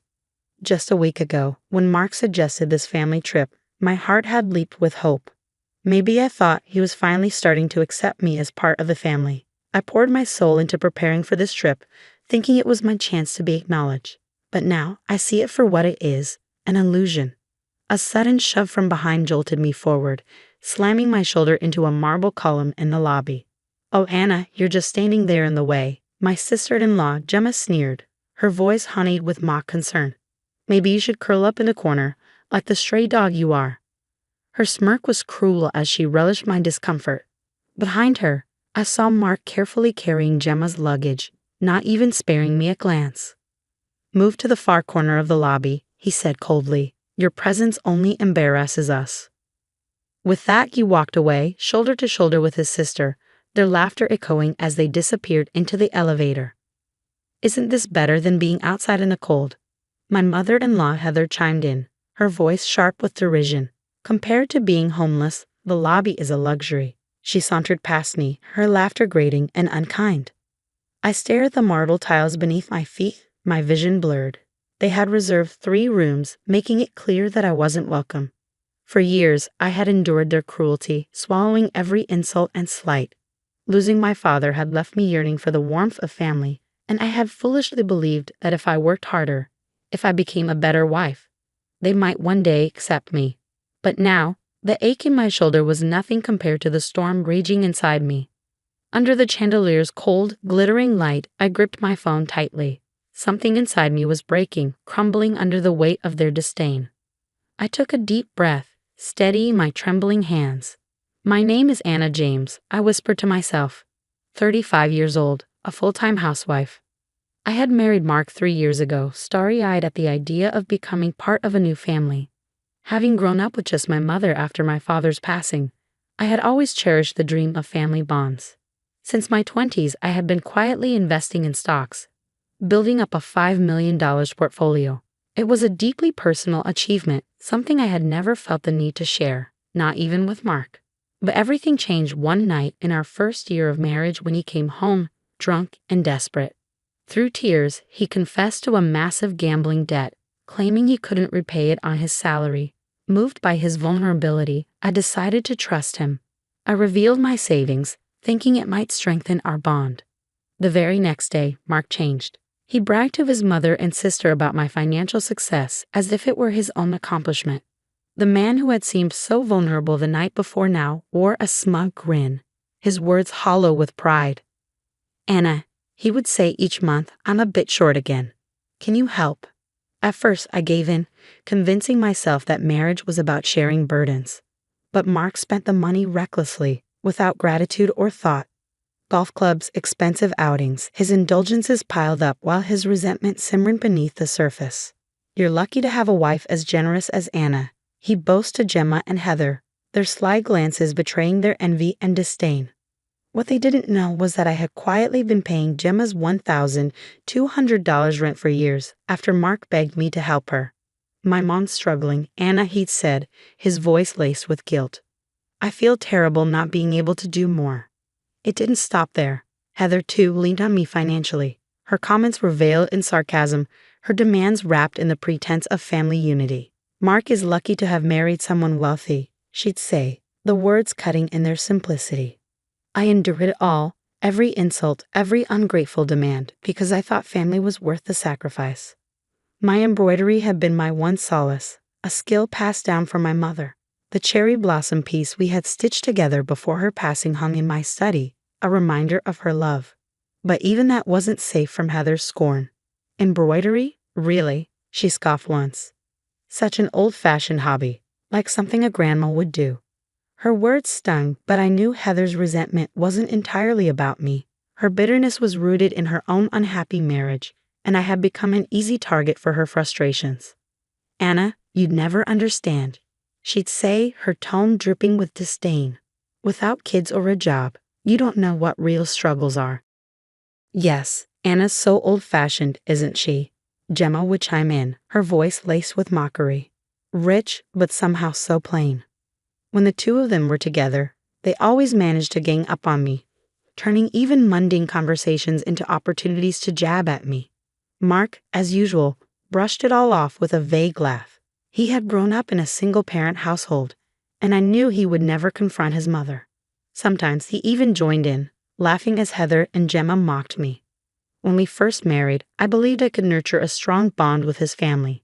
I listened to Heather's complaints, helped Gemma financially, and made every effort to strengthen our ties. In the beginning, things seemed promising. Mark was respectful of my success. Gemma was considerate, and Heather treated me like a sister. But over time, everything twisted. Mark's demands grew incessant, Gemma's dependency deepened, and Heather's bitterness sharpened. I held on, convincing myself they would one day understand and accept me. "Thank you, Anna," Gemma would say, smiling sweetly. "I'll make sure to pay this month's rent by tomorrow." But the money never came from her account. Month after month, I deposited $1,200 directly to her landlord to keep her from losing her apartment. "Mom, are you sure you've handled the rent?" I overheard Mark asking Heather once. "Oh, I'm managing just fine," she replied breezily. "I never want my son to worry about me." Her words stung, knowing full well that she relied on me financially while pretending otherwise. I could never bring myself to tell Mark the truth. The weight of their expectations hollowed me out. Mark's obliviousness, his mother's manipulation, and his sister's malice began to wear me down. Embroidery became my escape, With every stitch, I felt a connection to my late mother, as though her spirit sat beside me, guiding my hands. It was a fleeting but precious comfort. But even that refuge wasn't safe from intrusion. Anna, why don't we all have tea together? Let's spend time as a family, Gemma would suggest. If I declined, her glare was sharp enough to cut. How dare you act this way? Aren't we family? Heather would pile on. Isn't family important to you, Anna? Even Mark didn't stand by me. Why can't you just get along with my mom and sister? He'd say with exasperation. Their scorn seeped into every corner of my life. What had once been a source of joy, my embroidery, now felt like an indulgence I wasn't allowed to have. Each prick of the needle became a reminder of guilt and judgment. My home, which should have been my sanctuary, was suffocating. One evening, as I sat in silence, Mark approached me. Anna, I want to get new golf clubs, he said, his tone casual but insistent. When I hesitated, his expression darkened. Oh, I get it. Someone from a poor background like me doesn't deserve anything nice, right? And then there was Gemma. Her calls were no longer surprising. I could really use help with rent again this month, she'd say, her tone feigning gratitude. Without a word, I transferred the payment directly to her landlord. One day, as I made yet another transfer, something snapped. Mom, is that a new handbag? Mark's voice startled me. I looked up to see Gemma proudly showing off a designer bag. How could she afford it if she was struggling with rent? The realization hit me like a slap. My support wasn't helping. It was enabling. Mark, oblivious, grinned. Mom's got the good stuff. Anna, you should treat me too. I found myself questioning why I continued to enable their behavior. I was trapped by a false sense of duty, held hostage by the hope that things might change. Then, out of the blue, Mark suggested something unexpected. Hey, Anna, let's do something special for your birthday this year. Just the two of us. I blinked in surprise. In our 3 years of marriage, we had never celebrated my birthday together. I'll plan everything, he said, a rare enthusiasm lighting up his face. It's your birthday after all. He showed me pictures of luxury hotels, scrolling through his phone with excitement. How about somewhere nearby, like Napa or Carmel? I nodded quietly, touched by his sudden effort. For the first time in years, I felt a flicker of hope. It might be better to book it under your name, he added casually. You know, for credibility. His words gave me pause, but I brushed it aside, eager for the chance to rekindle our connection. As the trip date approached, Mark's behavior grew strange. I brushed it off at first, but 3 days before the trip, Mark came home earlier than usual. His tone made my heart sink. There's something I want to talk to you about, he said, sitting down with a forced seriousness. My mom found a restaurant nearby she really wants to try, so I thought it would be nice to invite her along. I barely whispered the question, feeling an uneasy weight settle in my chest. Why? Come on, Anna. She'd love it. It'll be family time. His words were light, but the undertone was clear. Family meant his mother, his sister, and maybe me. Oh, and my sister will be coming too, he added, his hesitation betraying his discomfort. His expression made it obvious. I'd never been the priority.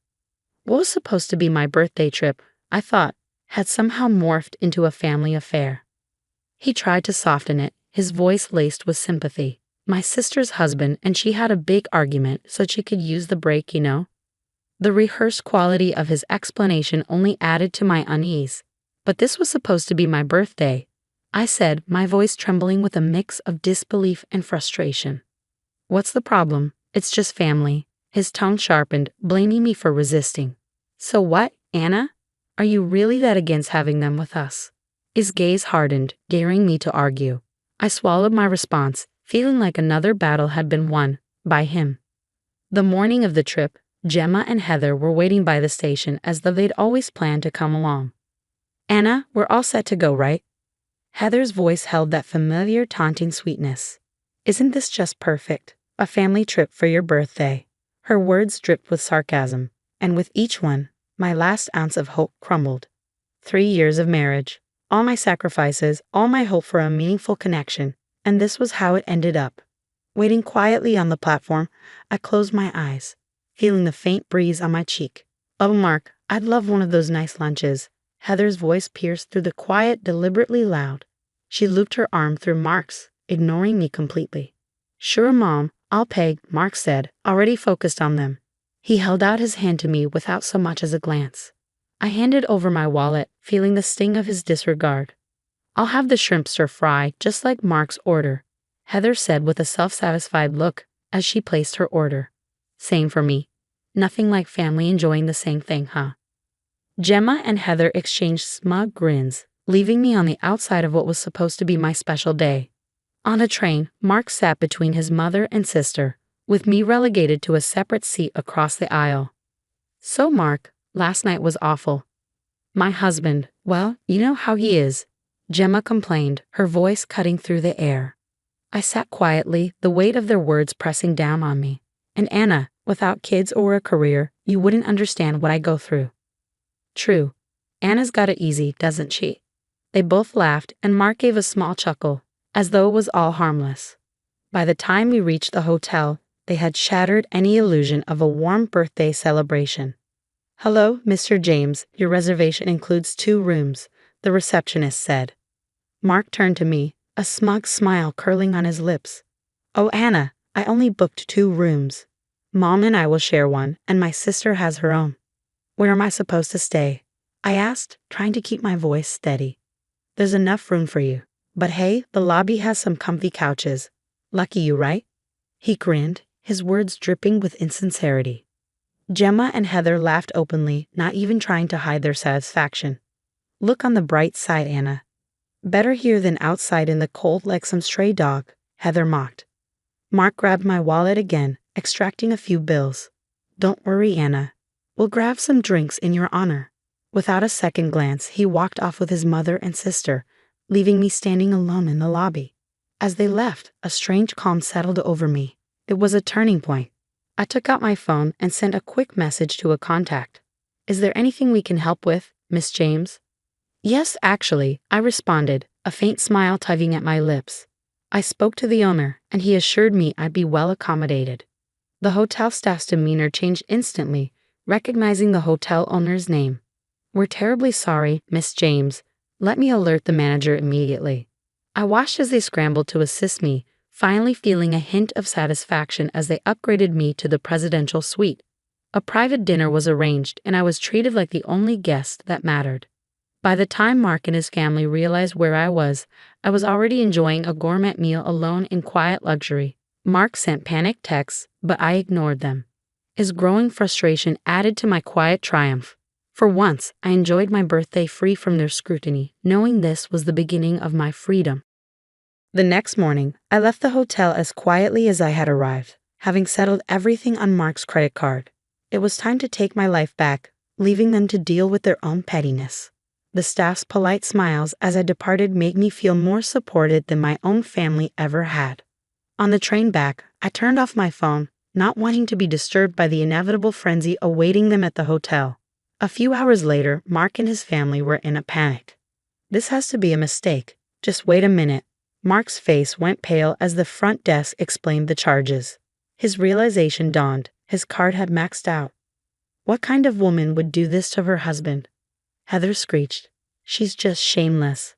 How could she leave us here with this bill? The hotel staff calmly informed them that they'd be allowed to settle the bill later, a courtesy thanks to my connections. But they had no idea how badly this would impact their social standing. When I returned home, the house was silent. But for the first time in years, I felt at peace. I opened the curtains to let in the fresh spring sunlight and sat down, breathing deeply, feeling a sense of relief. An hour later, the front door slammed open, followed by Mark's furious voice.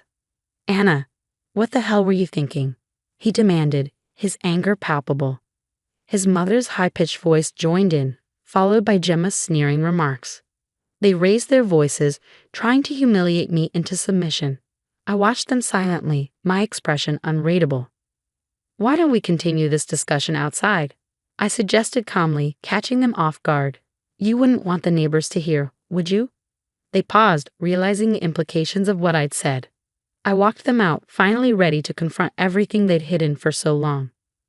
By the way, I said, my voice steady, here's the truth about the support I've given your mother these past years. Mark's expression shifted as I explained how I'd quietly covered Heather's rent for 3 years. That arrangement is over. Heather's face went pale, her earlier arrogance replaced by desperation. "But Anna, please, you can't just stop like this," she pleaded. "I can, and I already have," I replied coolly. I informed Gemma that her petty posts about me had been well documented and were now shared with her husband, who was already filing for divorce. One by one, they began to understand the weight of their actions and how their dependency on me had led them to this point. A few weeks later, Mark came by to collect the rest of his things. I wore a simple black dress, knowing this was our last goodbye. "Can't we start over?" he asked, his voice pleading. "You spent years treating me like a monster wife." I stepped closer, my voice calm. "Well, I hope you enjoyed it. There's no need for me to act like the villain anymore. This is the end." A few days later, I received a package. Inside was one of my cherished embroidery pieces, carefully wrapped with a note. "From Mark's niece. Apologies." It was a small but powerful reminder that kindness and understanding didn't come from status or force, but from genuine connection. My embroidery classes began shortly after. I poured myself into teaching, sharing what my mother had taught me. Each time I worked, I felt that deep connection to her spirit. I had finally found my peace, not by forcing anyone to be family, but by building my own circle of support and joy, just as my mother would have wanted. Hi, I'm Olivia, 34 years old and one of the top real estate agents in our city. 5 years ago, I thought I had it all: a thriving career, a seemingly perfect marriage to Mark, and a bright, promising future. But looking back now, I can see the red flags I chose to ignore. "Babe, Tommy's just going through a rough patch. He'll pay us back once he's back on his feet," Mark would say whenever his perpetually unemployed brother needed money. That rough patch has been dragging on for 3 years. It wasn't until Sarah, my best friend and fellow realtor, pulled me aside during a house showing that I started to question things. "Have you noticed Mark dodging questions of the joint investment account?" she asked. "What do you mean?" I frowned. "Every time I bring it up at dinner, he changes the subject. Just keep an eye on things, okay?" I brushed it off. Sarah was protective, sometimes overly so.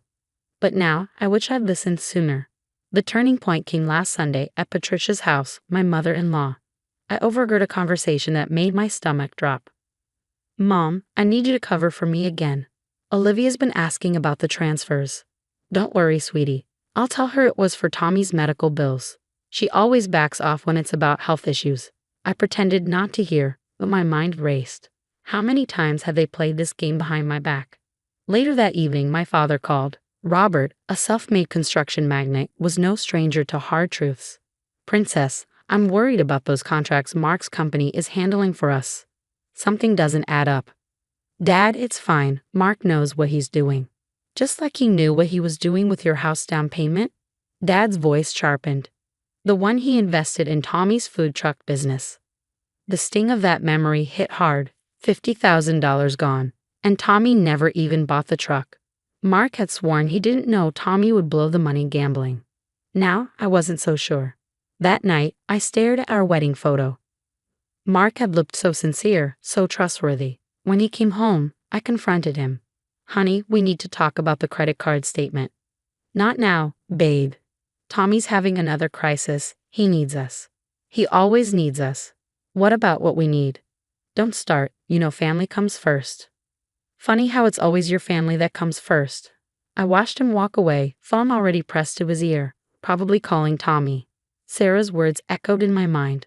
"Olivia, you're successful, smart, and strong. Don't let anyone dim your light, not even your husband."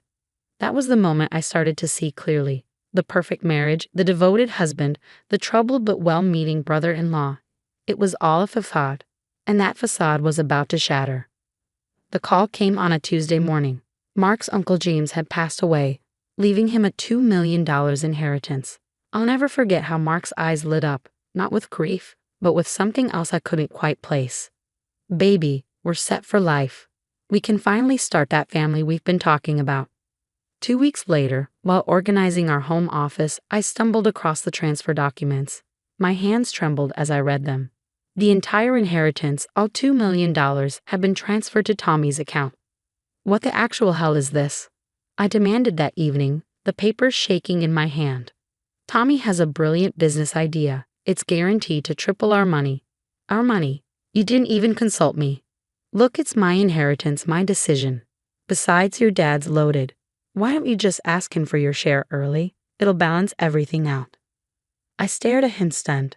"Are you seriously suggesting I ask my father for money because you gave away your inheritance to your deadbeat brother?" "Don't call him that. At least my family sticks together." I didn't say another word. But in that moment, I knew this wasn't a marriage. It was a sinking ship, and I was the only one who could save myself. Sarah and I spent the next week combing through financial documents. What we uncovered made my stomach churn. "Look at these," Sarah said, pointing to her laptop screen. 3 hidden credit cards, all maxed out. And these loan applications. $50,000 here, $30,000 there. None of it registered to your joint accounts. It's all going to Tommy's so-called ventures." She met my gaze, her expression grim. "He's been planning this, Olivia." I drove to Patricia's house, hoping for answers. "Big mistake. You ungrateful little witch," she snapped as soon as I mentioned the money. "After everything we've done for you." "Done for me?" My voice shook with anger. "Your son has been stealing from our marriage for years." "Marriage is about sacrifice," she hissed. "Tommy needs this chance. His new crypto investment platform will change everything." "Crypto?" He told Mark it was a chain of gyms. "Well, maybe if you weren't so focused on your precious career, you'd understand that family matters." I left Patricia's house in tears, but they weren't sad tears anymore. They were tears of fury. My phone buzzed as I got into the car. It was a text from Tommy. "Thanks for believing in me, sis. This investment is going to make us all rich." That night, Mark stumbled into the house, reeking of whiskey. "Your father called me today," he said, his words slurred. "Did you tell him about the inheritance?" "No, but maybe I should have." Mark's face darkened. "You know what your problem is? You've always been jealous of my relationship with Tommy." "Jealous? Of what?" "His ability to burn through other people's money." "He's family, something you clearly don't understand." "Family doesn't steal from family, Mark. It's not stealing if it's freely given." His tone turned venomous. "Maybe if you weren't such a controlling bye." "Don't you dare finish that sentence." My voice was ice. I turned and walked out of the room, my mind racing. Earlier that day, Sarah had said something that stuck with me. "Olivia, this isn't just about the inheritance anymore. This is about years of manipulation. And honey, we're just scratching the surface." She was right. I was done being the understanding wife. It was time to uncover the full truth. The next day, I sat in Michael's office, a forensic accountant Sarah had introduced me to. Bank statements were spread across his desk, and the look on his face told me I wasn't ready for what he'd found. "Your joint business account has been systematically drained over the past 3 years," he said. "Small amounts at first, then larger withdrawals." "How much?" "Close to $300,000. My hands trembled. "That's impossible." "I would have noticed. Not if someone was doctoring the statements." Michael pulled up more files. "Look here, these are digital alterations. And these?" He pointed to a new set of documents. 5 failed businesses under Tommy's name. A juice bar, a CrossFit gym, a food delivery app, all funded by money siphoned from various accounts, including your father's construction company. My heart sank. My father's company? Your husband's position at his marketing firm gave him access to contract details. See these inflated marketing costs? The excess funds were funneled to shell companies owned by Tommy. Sarah squeezed my hand. "There's more, isn't there?" Michael nodded grimly. "Tommy's new crypto platform. It's targeting seniors, promising 300% returns and guaranteed retirement funds." My phone buzzed. A text from Mark. "Did you talk to your dad about the inheritance yet?" I typed back, "Working on it. He seems open to the idea." The lie tasted bitter, but I needed time. Every night after Mark fell asleep, I photographed documents, recorded conversations, and backed up everything to a secure cloud account. Later that week, I overheard Tommy on the phone at Patricia's house. "The old folks are eating it up," he said, his voice smug. "This crypto thing is genius. Who knew retirees had so much cash?" "Just be careful," Patricia warned. "Remember what happened with the gym scam in Colorado." "Mom, chill." Mark cleaned up all traces of that. His position at the marketing firm makes everything look legit. I slipped out, nauseous. At home, I found Mark at the computer, deleting emails. "What's this about a gym in Colorado?" I asked, my voice sharp. He froze. "Who told you about that?" "Does it matter? How many people did you scam there?" "It wasn't a scam. The investors knew the risks. Like the seniors you're scamming now." His face darkened. "You've been snooping." "Somebody had to. You stole from our business account." "I borrowed it. Tommy's platform will pay everything back." "Like the juice bar did? Or the food delivery app?" "You don't understand business." "No, I understand it perfectly. I also understand fraud." Mark grabbed my arm. "You better keep your mouth shut." "Or what? You'll steal more money? Get Patricia to lie for you again." His phone rang. Tommy had more investors lined up, ready to sink their hard-earned retirement funds into his scam. I watched Mark leave the house, already rehearsing his sales pitch. It was like watching a tragic play, one I was finally ready to bring down. I called Michael. "I need everything you have on the Colorado gym scandal."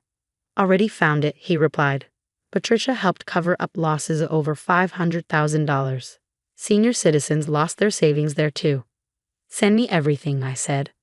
Moments later, Sarah texted me. "Are you sure you want to know how deep this goes?" "I need to know everything, every lie, every scam, every cent they stole," I replied. I glanced at our wedding photo again. Once, it symbolized a golden future, built on trust and love. Now, I saw it for what it was, a facade. But I wasn't that naive woman anymore. Their house of cards was about to collapse. The next day, I made my move. "What do you mean you can't access the account?" Mark's voice echoed through the kitchen, laced with frustration. "There's a security hold on the transfer," he said into his phone. What he didn't know was that I had already moved every cent from our joint accounts to new ones he couldn't touch. The look on his face when he realized he was powerless was priceless. That same morning, Tommy's crypto platform began to unravel. One of their helpless senior citizen investors turned out to be a retired FBI agent specializing in financial crimes. "The feds are sniffing around," Tommy shouted into the phone, his voice frantic. "We need to shut everything down." But it was too late. Mark's company had already launched an internal audit after years of doctored contracts, and inflated invoices finally came to light. I'd made sure they received an anonymous tip about the Colorado gym scandal too. "You're fired, effective immediately," his boss told him. "The FBI will be in contact regarding the fraud charges." By the end of the week, the inheritance money was gone, and Tommy's crypto platform had collapsed, taking every last cent with it, including Patricia's retirement savings. She had invested heavily in her precious son's scheme. I filed for divorce the same day Tommy was arrested. Mark showed up at my office later, desperate and disheveled.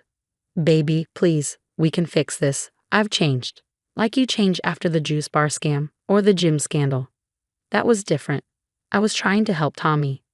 "And now you can help him by visiting him in federal prison." The last I heard, Mark was living in Patricia's basement, working the night shift at a gas station. Tommy got 8 years for fraud. Their perfect little family scam had finally imploded. As for me, Dad made me head of real estate for his construction company. We're expanding into 3 new states. One day, I saw Mark at the gas station. He was in his polyester uniform, looking shabby and worn. "Olivia, wait," he called, jogging toward me. "Just 5 minutes, please. I've had time to think. I know I messed up, but we could start over." I looked at him, really looked. The designer suits were gone, replaced by cheap fabric. The confident smile I once fell for was now desperate and pleading. "The thing about second chances, Mark," I said, "is they're for people who learn from their first mistakes, not for those who spend years perfecting their scams." "I've changed, I swear." "No, you haven't. You're just sorry you got caught." I walked away, his voice calling after me. 5 years ago, I might have turned around, but I wasn't that woman anymore. As Sarah and I drove off, she grinned.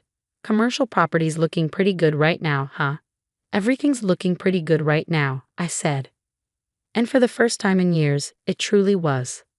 If you discovered your spouse had secretly transferred their entire $2 million inheritance to fund a family member's scams, what would you do? Would you stay quiet and gather evidence like I did, or confront them immediately and risk losing the chance to expose their entire web of lies? Share your thoughts in the comments below. Hey, everyone. My name is Olivia. I'm 32 years old and a graphic designer at Rise and Shine Advertising. Today, I need to share something I've kept buried for far too long. Something that started unraveling my life 3 years ago. Back then, I thought I had it all. My career was thriving and I was married to Marcus, a man who seemed like a dream, running his own construction business. Looking back now, I can't believe how blind I was to the red flags. It all started innocently enough. "Baby, we should combine our accounts," Marcus suggested over dinner one night. "It'll be easier to manage our finances, especially when we start a family." I hesitated. "I've always handled my own money. Don't you trust me? We're partners now." That's how it began. Little by little, my financial independence eroded. And then they entered the picture. Marcus's sisters, Diana, Rachel, and Sarah. I call them the toxic trio now. Diana was always in a crisis. "My ex won't pay child support again," she'd sob. "I don't know how I'll make rent." Rachel would sigh dramatically. "This job market is impossible. I just need a little help until my next interview." And Sarah, she always had a scheme. "I found an amazing investment opportunity, guaranteed returns." At first, I wanted to believe Marcus was just helping family, but my best friend Jade noticed something was off. "Olivia, why are you bringing lunch from home when you make good money?" she asked over coffee. "Something's not adding up." "Marcus says we need to budget. His sisters are going through rough times," I'd say, defending him. "We're just being careful." But deep down, I knew something wasn't right. Even my boss, Carlos, noticed. "Your work is outstanding, Olivia, but you seem stressed. Is everything okay?" I brushed it off. Just tired. But the breaking point came last week. I stood at the bus stop, digging through my purse for change. I make $75,000 a year, yet I couldn't afford a $2.50 bus fare. That night, I confronted Marcus. "We need to talk about our finances." "Not now, babe. Diana needs help with her mortgage again," he said, brushing me off. "I couldn't get to work today. I'm out of money." "You're being selfish. They're family. Besides, I handle the money. You're not good with numbers." That night, I lay in bed listening to him make more promises to his sisters over the phone with my money. 3 years. 3 years of my salary disappearing while his family lived comfortably. I couldn't even afford new socks. But I'm done being quiet. I'm done being their ATM. Then came the discovery that shattered everything. "Olivia, we need to talk," Jade said, pulling me into her office at the bank. Her voice was tight with concern. "I looked into something and you're not going to like what I found." My heart pounded as she laid out the bank statements. Every month, my entire paycheck was being split between 3 accounts. "These belong to his sisters, don't they?" Jade's voice was gentle. I felt sick. 2 years. Over $150,000. Gone. I trusted him. That night, while Marcus was at a business meeting, I searched his office. Hidden in a drawer were letters, loan applications, and credit card statements with my forged signature. As I tried to process the betrayal, my mother-in-law called. "You wouldn't believe what Diana just told me. Marcus helped her book another Vegas trip." Vegas. Well, I counted quarters for lunch. "Honey, you okay?" Marcus walked in, noticing my pale face. "Just tired. Work stuff," I lied, forcing a smile. Inside, I wondered how many times he'd smiled at me while weaving his web of lies. At work the next day, Carlos found me crying in the break room. "Olivia, you haven't been yourself. What's going on?" I looked up at him, tears streaming. "I can barely afford to eat." But Marcus's sister just went to Vegas with my money. Carlos leaned back in his chair, watching me closely. "That explains why you turned down the conference in Chicago. Listen, we're expanding the remote team. Better pay, full benefits. Think about it." Later that week, I met Rosa, Marcus's ex-wife, at a small diner. I had to know more. "I was hoping you'd reach out eventually," she said, stirring her coffee. "Let me guess. The sisters?" I nodded, heart pounding. "You too, huh?" "Those parasites drained my accounts dry. But Marcus, he's the mastermind. The sisters? They're just his cover. He did the same thing to me, forged signatures, secret loans, the whole circus." "How did you find out?" I asked, my voice barely above a whisper. "The same way you are now. Piece by piece until the whole ugly puzzle comes together." As if on cue, my phone buzzed. A text from Sarah. Hey sis, need a small favor. Got this amazing crypto opportunity. I took a deep breath. How much this time? Just $5,000. Guaranteed returns. Marcus said you just got a bonus. That night, I overheard Marcus on the phone. Yeah, I transferred Olivia's bonus to you. No, she doesn't know. Just keep quiet about the business loans. What do you mean the contractor's threatening to sue? I'll handle it. I pretended to be asleep when he came to bed, my mind racing. The next morning, I started recording everything. Every phone call, every conversation, every loan request. Your business partner called about the missing payments I mentioned casually over dinner. Marcus's fork froze mid-air. Don't worry about that. The business is fine. But his eyes told a different story. And Diana's Vegas trip. Oh, she won some contest. More lies. I knew then that this went far beyond my missing salary. I needed to find out just how deep this rabbit hole went. I began keeping a detailed log, dates, amounts, conversations. Each entry was another nail in the coffin of my marriage. The picture it painted was worse than I imagined, but for the first time in years, I felt something besides helpless. I felt dangerous. Jade was relentless in her support. You need a new bank account like yesterday, she said, sliding paperwork across her desk. One he doesn't know about at a different bank. But I have no money saved. How am I supposed to rent a place? First things first, every journey starts with small steps. She leaned forward, determined. I've got an emergency fund with your name on it. Pay me back when you're settled. Jade, I can't. You can, and you will. That's what best friends do. Besides, I want front row seats when karma hits your dear husband. Over the next few weeks, I became a ghost in my own life. Every lunch break was a mission. Monday, secured a P.O. box. Tuesday, copied all the forged documents. Wednesday, apartment hunting. It felt impossible, until Carlos called me into his office. About that remote position, it starts whenever you're ready. Double your current salary. I nearly cried. That's incredible, but I still need to figure out where to live. Carlos smiled. Actually, my sister Maria owns several apartment buildings. I told her about your situation.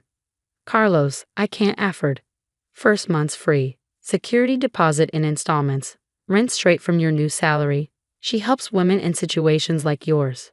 It's a third-floor unit in a safe neighborhood, security system included. Perfect for starting over. The universe was finally conspiring in my favor. Back home, the circus continued. Rachel sobbed on my couch. Olivia, please, I just need $2,000 for my car payment. Didn't Marcus give you money last week? I asked, keeping my voice calm. She hesitated. Well, yes, but...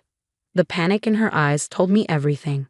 I excused myself, pretending to take a work call, but really, I was recording every word. That evening, the kitchen turned into a confession booth. Marcus, the bank's asking questions. Sarah snapped.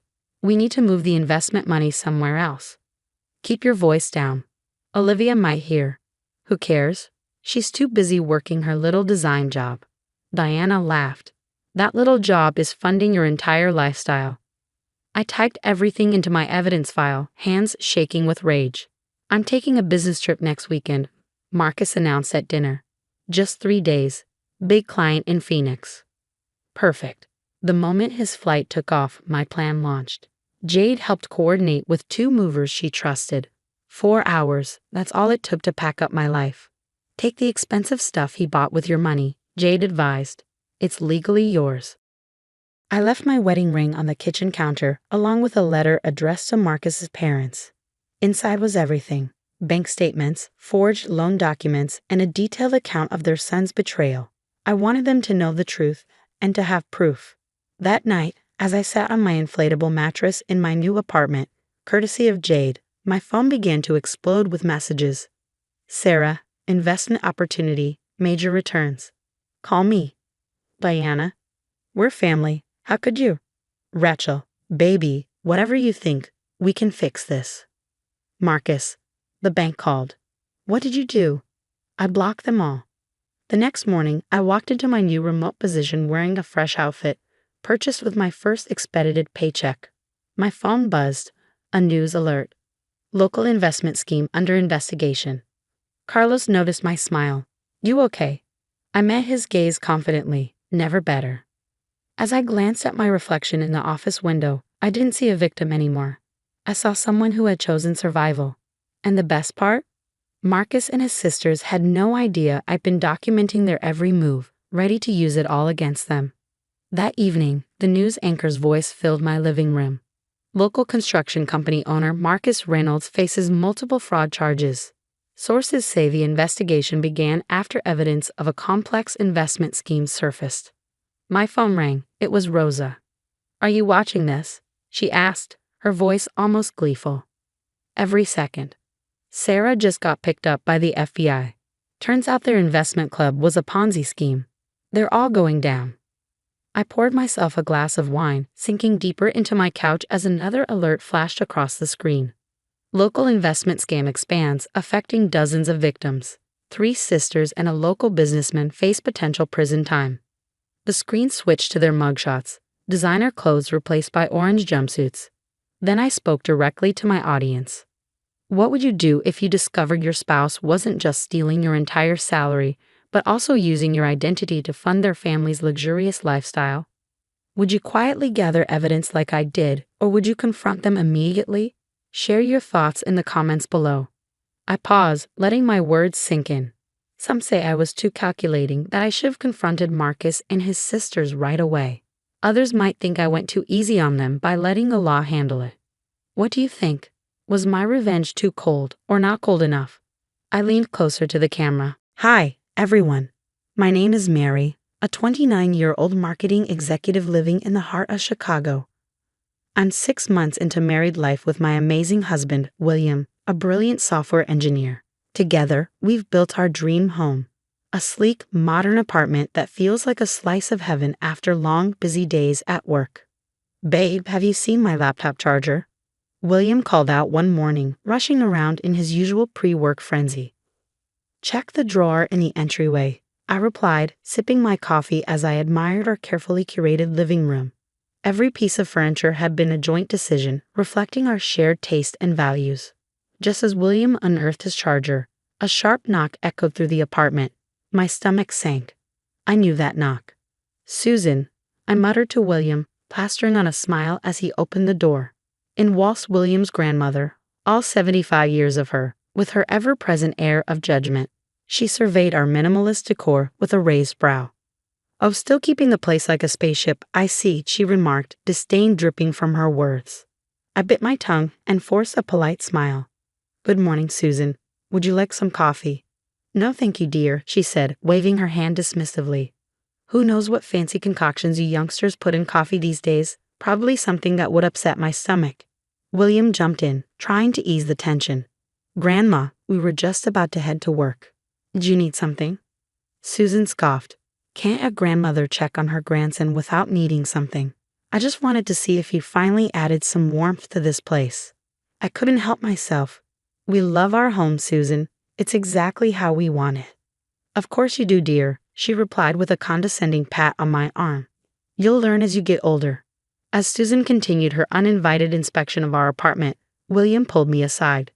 I'm sorry, he whispered. You know how she is. I nodded, swallowing my frustration. Her visits were becoming more frequent, and my patience was wearing thin. That evening, while packing for an upcoming business trip, the dreaded question came up. Honey, William began hesitantly, do you think we should give Grandma Susan a spare key? You know, just in case of emergencies while we're gone. I froze mid-fold, staring at him. Are you sure that's necessary? We're only going to be gone for a week. I know, he said, but it would make her feel better. And who knows? Maybe we'll need someone to water the plants or something. I sighed, knowing this wasn't a battle worth fighting. All right, but make sure she knows it's for emergencies only. The next morning, as we headed out, Susan arrived to collect the key. Don't you worry about a thing, she said, her smile a little too bright and a glint in her eye that made me uneasy. I'll take good care of your home. As the taxi pulled away, I couldn't shake the nagging feeling we'd made a mistake, but I pushed it aside, focusing on the trip ahead. Little did I know that decision would set off a chain of events I never could have imagined. After a grueling week of meetings and presentations, William and I returned, dragging our suitcases down the hallway.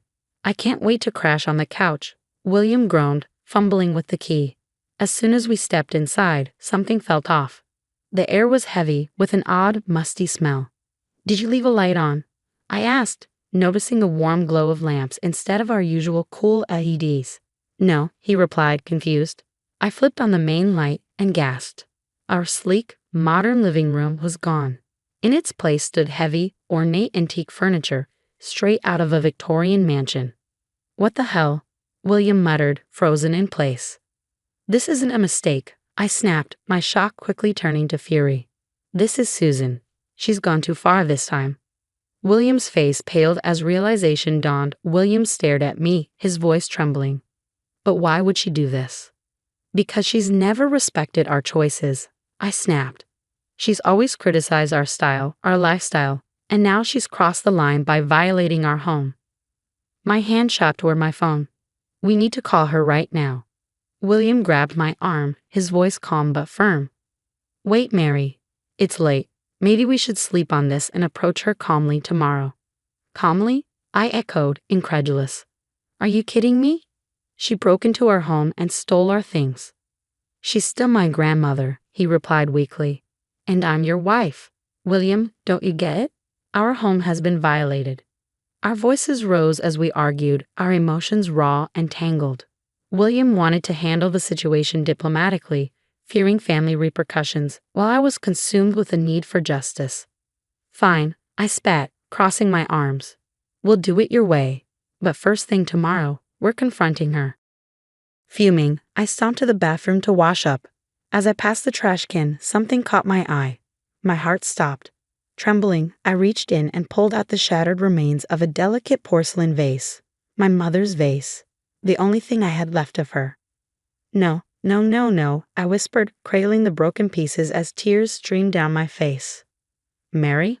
What's wrong? William appeared in the doorway, his concern etched across his face. I looked up at him, my voice breaking. She broke my mom's vase, William. She threw it away, like it was nothing. The color drained from William's face as he knelt beside me. That's it, I said, my voice cold with fury. I don't care what time it is. We're calling Susan now, and we're getting our things back. All of it. William nodded, the weight of his grandmother's actions finally sinking in. The next morning, we sat through a tense, silent breakfast, picking at food neither of us could stomach. Suddenly, the jingle of keys at the door broke the silence, and in waltzed Susan, a triumphant smile on her face. Good morning, dears. I hope you love what I've done with the place. It's so much more homey now, isn't it? I stood slowly, my hands clenched into fists. Homey? You call this homey? You broke into our apartment and stole our things. Susan's smile faltered. Broke in. I used the key you gave me, and I didn't steal anything. I improved this sterile box you call a home. Improved? I snapped. You replaced everything without our permission. You threw away our belongings. William stepped between us, his tone measured but firm. Grandma, we appreciate that you were trying to help, but this wasn't okay. You can't just change someone's home without asking. Susan waved a dismissive hand. Oh, you young people are so sensitive. I was doing you a favor. These antiques are worth a fortune. We don't want your antiques, I shouted. We want our things back. Where are they? Now, dear, Susan said, her tone condescending. No need to get hysterical. This is much better for you both. In fact, she turned to William, her expression softening. I've been meaning to talk to you about your choice in partners. William's eyes widened. What are you talking about? Susan placed a hand on his arm. Sweetheart, I've seen how she treats you, always pushing her modern ideas, never respecting tradition. You'd be much better off with someone who appreciates family values. I couldn't believe what I was hearing. Are you seriously trying to break us up over furniture? It's not just about furniture, Susan snapped. It's about respect, something you clearly lack. I laughed bitterly. Respect? You're the one who violated our home and our trust. William stepped back, shaking his head. His voice was cold when he spoke. Grandma, is this true? Have you been trying to turn me against Mary? Susan's face hardened. I'm only looking out for your best interests, dear. This girl isn't right for you. Something in William snapped. No, Grandma, you're not looking out for me. You're trying to control me. And Mary isn't just some girl, she's my wife. And I love her. William, don't be ridiculous. You can't possibly. Enough! William's voice thundered, silencing both Susan and me. I want you to leave, Grandma, now, and don't come back. Susan's face turned red with fury. You ungrateful brat. After everything I've done for you. Fine, have it your way. But don't come crawling back when she ruins your life. And you can forget about your inheritance. With that, she stormed out, slamming the door behind her. The silence that followed was deafening. William and I stood there, shell-shocked. I'm so sorry, William whispered, pulling me into a hug. I had no idea she was capable of this. I held him tightly, relief and sadness washing over me. It's not your fault, but what do we do now? The next few hours were a whirlwind of assessing the damage. Many of our belongings were gone, and others were damaged beyond repair. But nothing stung more than the loss of my mother's vase. We need to file a police report, I said finally. I know she's your grandmother, but this is theft and destruction of property. William nodded grimly. You're right, it won't be easy since we gave her the key, but we have to try. In the months that followed, we decided we needed a fresh start, far from the memories and the drama. Chicago had become a battleground, and we were ready to reclaim our peace. When William's company offered him a promotion in Seattle, it felt like fate giving us a fresh start. Are you sure about this? William asked as we packed up the last of our belongings in Chicago. It's a big move. I smiled, feeling more confident than I had in months. I'm sure. This is our chance to build something new together. Seattle welcomed us with open arms. Our new apartment boasted a stunning view of the Space Needle, and we took our time furnishing it, carefully choosing pieces that reflected both our styles. It felt like the home we'd always dreamed of, one built on mutual respect and love. As William settled into his new role, I decided to take a leap of faith and start my own marketing consultancy. All the frustration and anger I'd harbored towards Susan, I channeled into building my business. You're going to crush it, William said, kissing me on the cheek as I prepped for my first client meeting. And crush it I did. Within 6 months, I had a full roster of clients and was earning more than I ever had at my old job. Through the grapevine, we heard that Susan was spinning her own version of events back in Chicago. One day, William's cousin called, her voice laced with concern. Grandma's telling everyone you two are ungrateful and cruel, she said. But don't worry, none of us believe her. We've all had our own run-ins with her helpfulness. It was a relief to know that not everyone bought into Susan's narrative. In fact, her antics had driven many family members to reach out to us with support. A year after the move, William and I were sitting on our perfect couch, admiring our new home. The space was a beautiful blend of modern and traditional, a true reflection of us both. Can you believe how far we've come? I asked, snuggling into William's side. It's been quite a journey, he replied, squeezing my hand. But I wouldn't change a thing. Well, except maybe giving Grandma that spare key. We laughed, the pain of that chapter dulled by time and distance. The next day, we received an unexpected call from William's dad. You won't believe this, he said, his tone a mix of shock and something else. Your grandmother's been scammed. She's lost nearly all her savings. Apparently, Susan had fallen victim to fraudsters who preyed on her need for control, convincing her to invest in a scheme promising to teach ungrateful youth the value of tradition. When William hung up the phone, we sat in silence for a moment, processing the news. I don't feel happy about this, I admitted quietly. Just a strange sense of karmic justice. You okay? I asked, watching William's face carefully. He nodded slowly. Yeah, I am. It's sad, but it feels like the universe is balancing things out, you know? I nodded, understanding exactly what he meant. We didn't celebrate Susan's downfall, but neither could we deny the poetic nature of it all. As I reflected on everything we'd been through, the pain, the anger, the fresh start, I realized it had all led us to this moment. We were stronger, wiser, and happier than ever. If you were in my shoes, would you have confronted Susan immediately or taken William's diplomatic approach? And how would you have handled the aftermath, cut all ties, or try to maintain some family connection? If you enjoyed this story of overcoming toxic family dynamics, please hit that like button. It really helps the channel grow. And don't forget to subscribe for more real-life drama. Thanks for watching, and I'll see you in the next video. Hi, everyone. I'm Sandra. a 33-year-old marketing executive at Thompson and Partners. Today, I want to share how I escaped my toxic in-laws and rebuilt my life. Trust me, you'll want to stick around for the ending. 2 years ago, I thought I found my fairy tale. I met Jack Bennett at the annual Children's Hospital Charity Gala. Charming, successful, and seemingly aligned with my values, Jack swept me off my feet.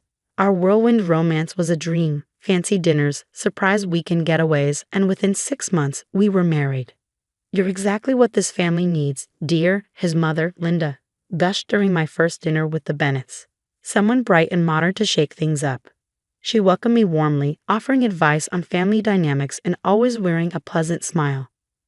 But then there was Robert Bennett, Jack's father, a wealthy real estate mogul who ran his family like one of his businesses. From the start, his views were clear. "A working wife in our family?" He scoffed during our first meeting.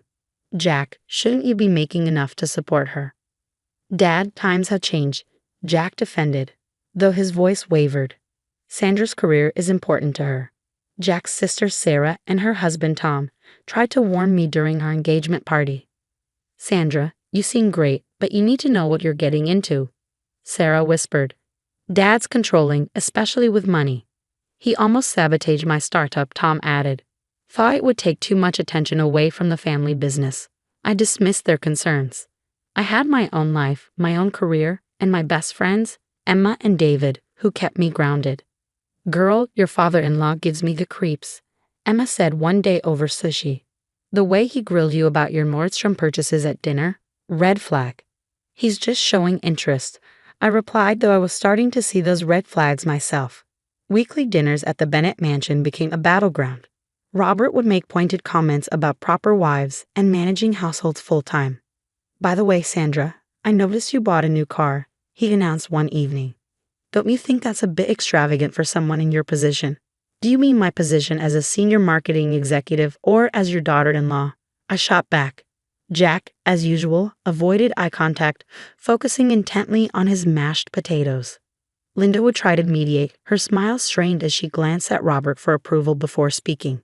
"We're just looking out for your best interests," Robert would say, his smile never reaching his eyes. After these dinners, Jack and I would drive home in silence. "He means well," Jack would finally murmur. "That's just how Dad shows he cares." But I couldn't shake the feeling that I'd married into something far more complicated than I'd imagined. It all came to a head during a family dinner last month. I had just received a major promotion, and Linda insisted on celebrating with my favorite lasagna, despite Robert's disapproval. "I suppose even little achievements deserve recognition," Robert sneered, pushing his plate away. "Though real success comes from building something lasting, like my empire." "My marketing campaign increased client revenue by 40%, I countered. "That seems pretty lasting to me." His face turned red. In one swift motion, he swept his plate off the table, sending lasagna splattering across the expensive dining room floor. "Well, since you're so capable at work," he growled, "why don't you show us how capable you are at cleaning? That's what real wives do." I sat frozen, stunned. Jack just gripped his fork, knuckles white. "Jack," I whispered, pleading. Maybe just help clean up," he muttered. "You know how Dad gets." That night, Linda called me in tears. "I'm so sorry, dear," she sobbed. He's not usually like this." "Actually, he is," Sarah interrupted during our emergency coffee meetup the next morning. Her voice was sharp, her expression grim. "Remember my first husband? Dad basically orchestrated our divorce because he didn't fit the Bennett image. And that's not even the worst part." She pulled out her phone, scrolling quickly. "Tom found something in the company records," she said, pushing the screen toward me. "Dad's been moving money around, including from your joint accounts with Jack." My hands shook as I opened my banking app. Sure enough, large sums had been withdrawn and invested in Robert's projects, all authorized by Jack. "Why did you tell me?" I confronted Jack that evening, holding out the evidence. "Dad knows what he's doing with money," Jack said defensively. "He's just protecting our future." "By stealing from us." "It's not stealing if it's family," he replied, parroting his father's words like a dutiful son. The next blow came from Emma at work. "Sandra, you need to see this," she said, pulling me into a conference room. She showed me an email thread between Robert and our company's board members. In the messages, Robert questioned my stability and suitability for leadership. He's been reaching out to your major clients too, David added, his tone furious. Undermining your projects. I confronted Jack again. Dad's just protective of the family reputation, he said with a shrug. Maybe if you tried harder to fit in. Fit in? Like your mother, afraid to breathe without his permission. Don't talk about my family like that, Jack snapped. Our family, Jack. I'm your wife. Then act like it. The chasm between us widened. Jack spent more time at his parents' house while I threw myself into work. But Robert's influence reached everywhere. Clients began pulling out, citing vague leadership concerns. My hands are tied, my boss said in a closed-door meeting. Your father-in-law's been busy. Desperate, I called Sarah. How did you survive this? I sobbed. I didn't, she admitted. Not until I stopped trying to please him. But Sandra, this goes beyond family drama. Tom found evidence that Dad's been using company funds to bribe city officials. He's running a criminal empire. The next weeks were a whirlwind. Tom unearthed more damning documents, transactions linking Robert to shell companies, money laundering, and fraud. I started keeping meticulous records of every interaction, every email, every comment, every suspicious bank transfer. One afternoon, I found Linda alone in the garden, her hands trembling as she tended to the flowers. I should have warned you, she whispered. 40 years of this. He controls everything, my credit cards, my phone, even my mother's nursing home payments. I tried to leave once, back in '95. He threatened to ruin my brother's business. The final blow came when I checked my personal account, the one I had long before marrying Jack. Nearly $50,000 was gone. I gave Dad access, Jack admitted when I confronted him again. He said it was for our future. For the family? I laughed bitterly. Jack, we're not the Rockefellers.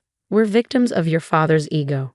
Everything erupted at the next family dinner. Robert was in the middle of boasting about his latest development project when I cut in. Like how you sacrificed my savings, I said, or Linda's inheritance, or the city contracts you bribed officials for. The room went silent. Robert's face darkened. You ungrateful little. I have proof, I interrupted, meeting his glare. Every transaction, every bribe, every threat. Jack, Robert barked. Control your wife. I turned to Jack, my heart pounding. Please, Jack, look at what he's doing to us. Jack stood slowly. My heart sank. Dad's right, he said. You've changed, Sandra. You're not the woman I married. No, I replied, rising to my feet. I'm stronger than the woman you married, and I'm done. If you walk out that door, Robert growled, you'll have nothing. I'll make sure of it. Actually, Tom said, stepping forward, she has everything. Copies of all the documents, bank records, witness statements. You betray family, Robert sputtered. No, Sarah said coldly. We're protecting family from you. I walked out of the Bennett mansion that night for the last time. Emma and David were waiting outside, my belongings already packed in their car. I filed for divorce this morning, I told them as we drove away. What about all the evidence? Emma asked. I smiled for the first time in weeks. Oh, I have plans for that. Robert wants to play games. Let's play. 6 months later, I sat in my new corner office, sipping coffee as I watched Robert's empire crumble in real time on CNBC. Breaking news. Bennett Real Estate under federal investigation. My marketing skills had come in handy, not for covering up scandals like Robert had hoped, but for rebuilding my career. I started my own consulting firm, focusing on ethical business practices. The irony wasn't lost on me, turning the lessons learned from Robert's corrupt empire into a foundation for integrity. Did you see the news? Sarah called, her voice electric with excitement. Mom finally did it. She filed for divorce. Linda had called me just last week, her voice stronger than I'd ever heard it. You showed me it was possible to start over, she'd said. I hired a lawyer. I'm taking half of everything. My phone buzzed with another text, this time from Jack. Baby, please, Dad's company is falling apart. He's not himself. We need you back. I deleted it without responding. Last I heard, Jack had been fired from 3 jobs after word got out about his role in Daddy's schemes. The evidence Tom and I had uncovered was damning. Fake companies, embezzled funds, and decades of fraud, all exposed. Robert's carefully curated reputation crumbled faster than his bank accounts. "Miss Carson, your 2 o'clock is here," my assistant said, poking her head into my office. "Mrs. Bennett?" I asked. "Miss Linda Matthews now," she corrected with a smile. Linda looked years younger as she stepped into my office. She sat across from me, her posture poised and her eyes bright. "I never thought I'd be starting over at 60, she said. "But here I am. Will you help me sort out my finances?" "Of course," I replied warmly. That's what family does, real family. Later that evening, I joined my family for our weekly dinner. It was nothing like those tense nights at the Bennett mansion. Around the table, Sarah, Tom, Emma, and David raised their glasses. "To karma," Emma toasted, grinning. "To freedom," Linda added, her smile radiant. My phone lit up with a news alert. Bennett Real Estate CEO Robert Bennett faces criminal charges.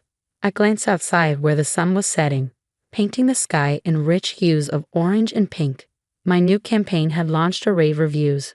My firm was thriving. Next week, I was scheduled to speak at a women's empowerment conference about financial independence and resilience. "You know," Linda said as we strolled to grab dessert, "I wasted 40 years being afraid. You saved me from wasting 40 more." I squeezed her hand, my heart full. Robert had tried to destroy me, but instead he'd made me stronger. He thought family was about control. He never understood that real family is about love. And love, unlike his empire, was something he couldn't corrupt. What would you do if you discovered your spouse was helping their parents steal your savings? Would you try to save the marriage or, like me, recognize the betrayal as too deep to forgive? Share your thoughts in the comments below.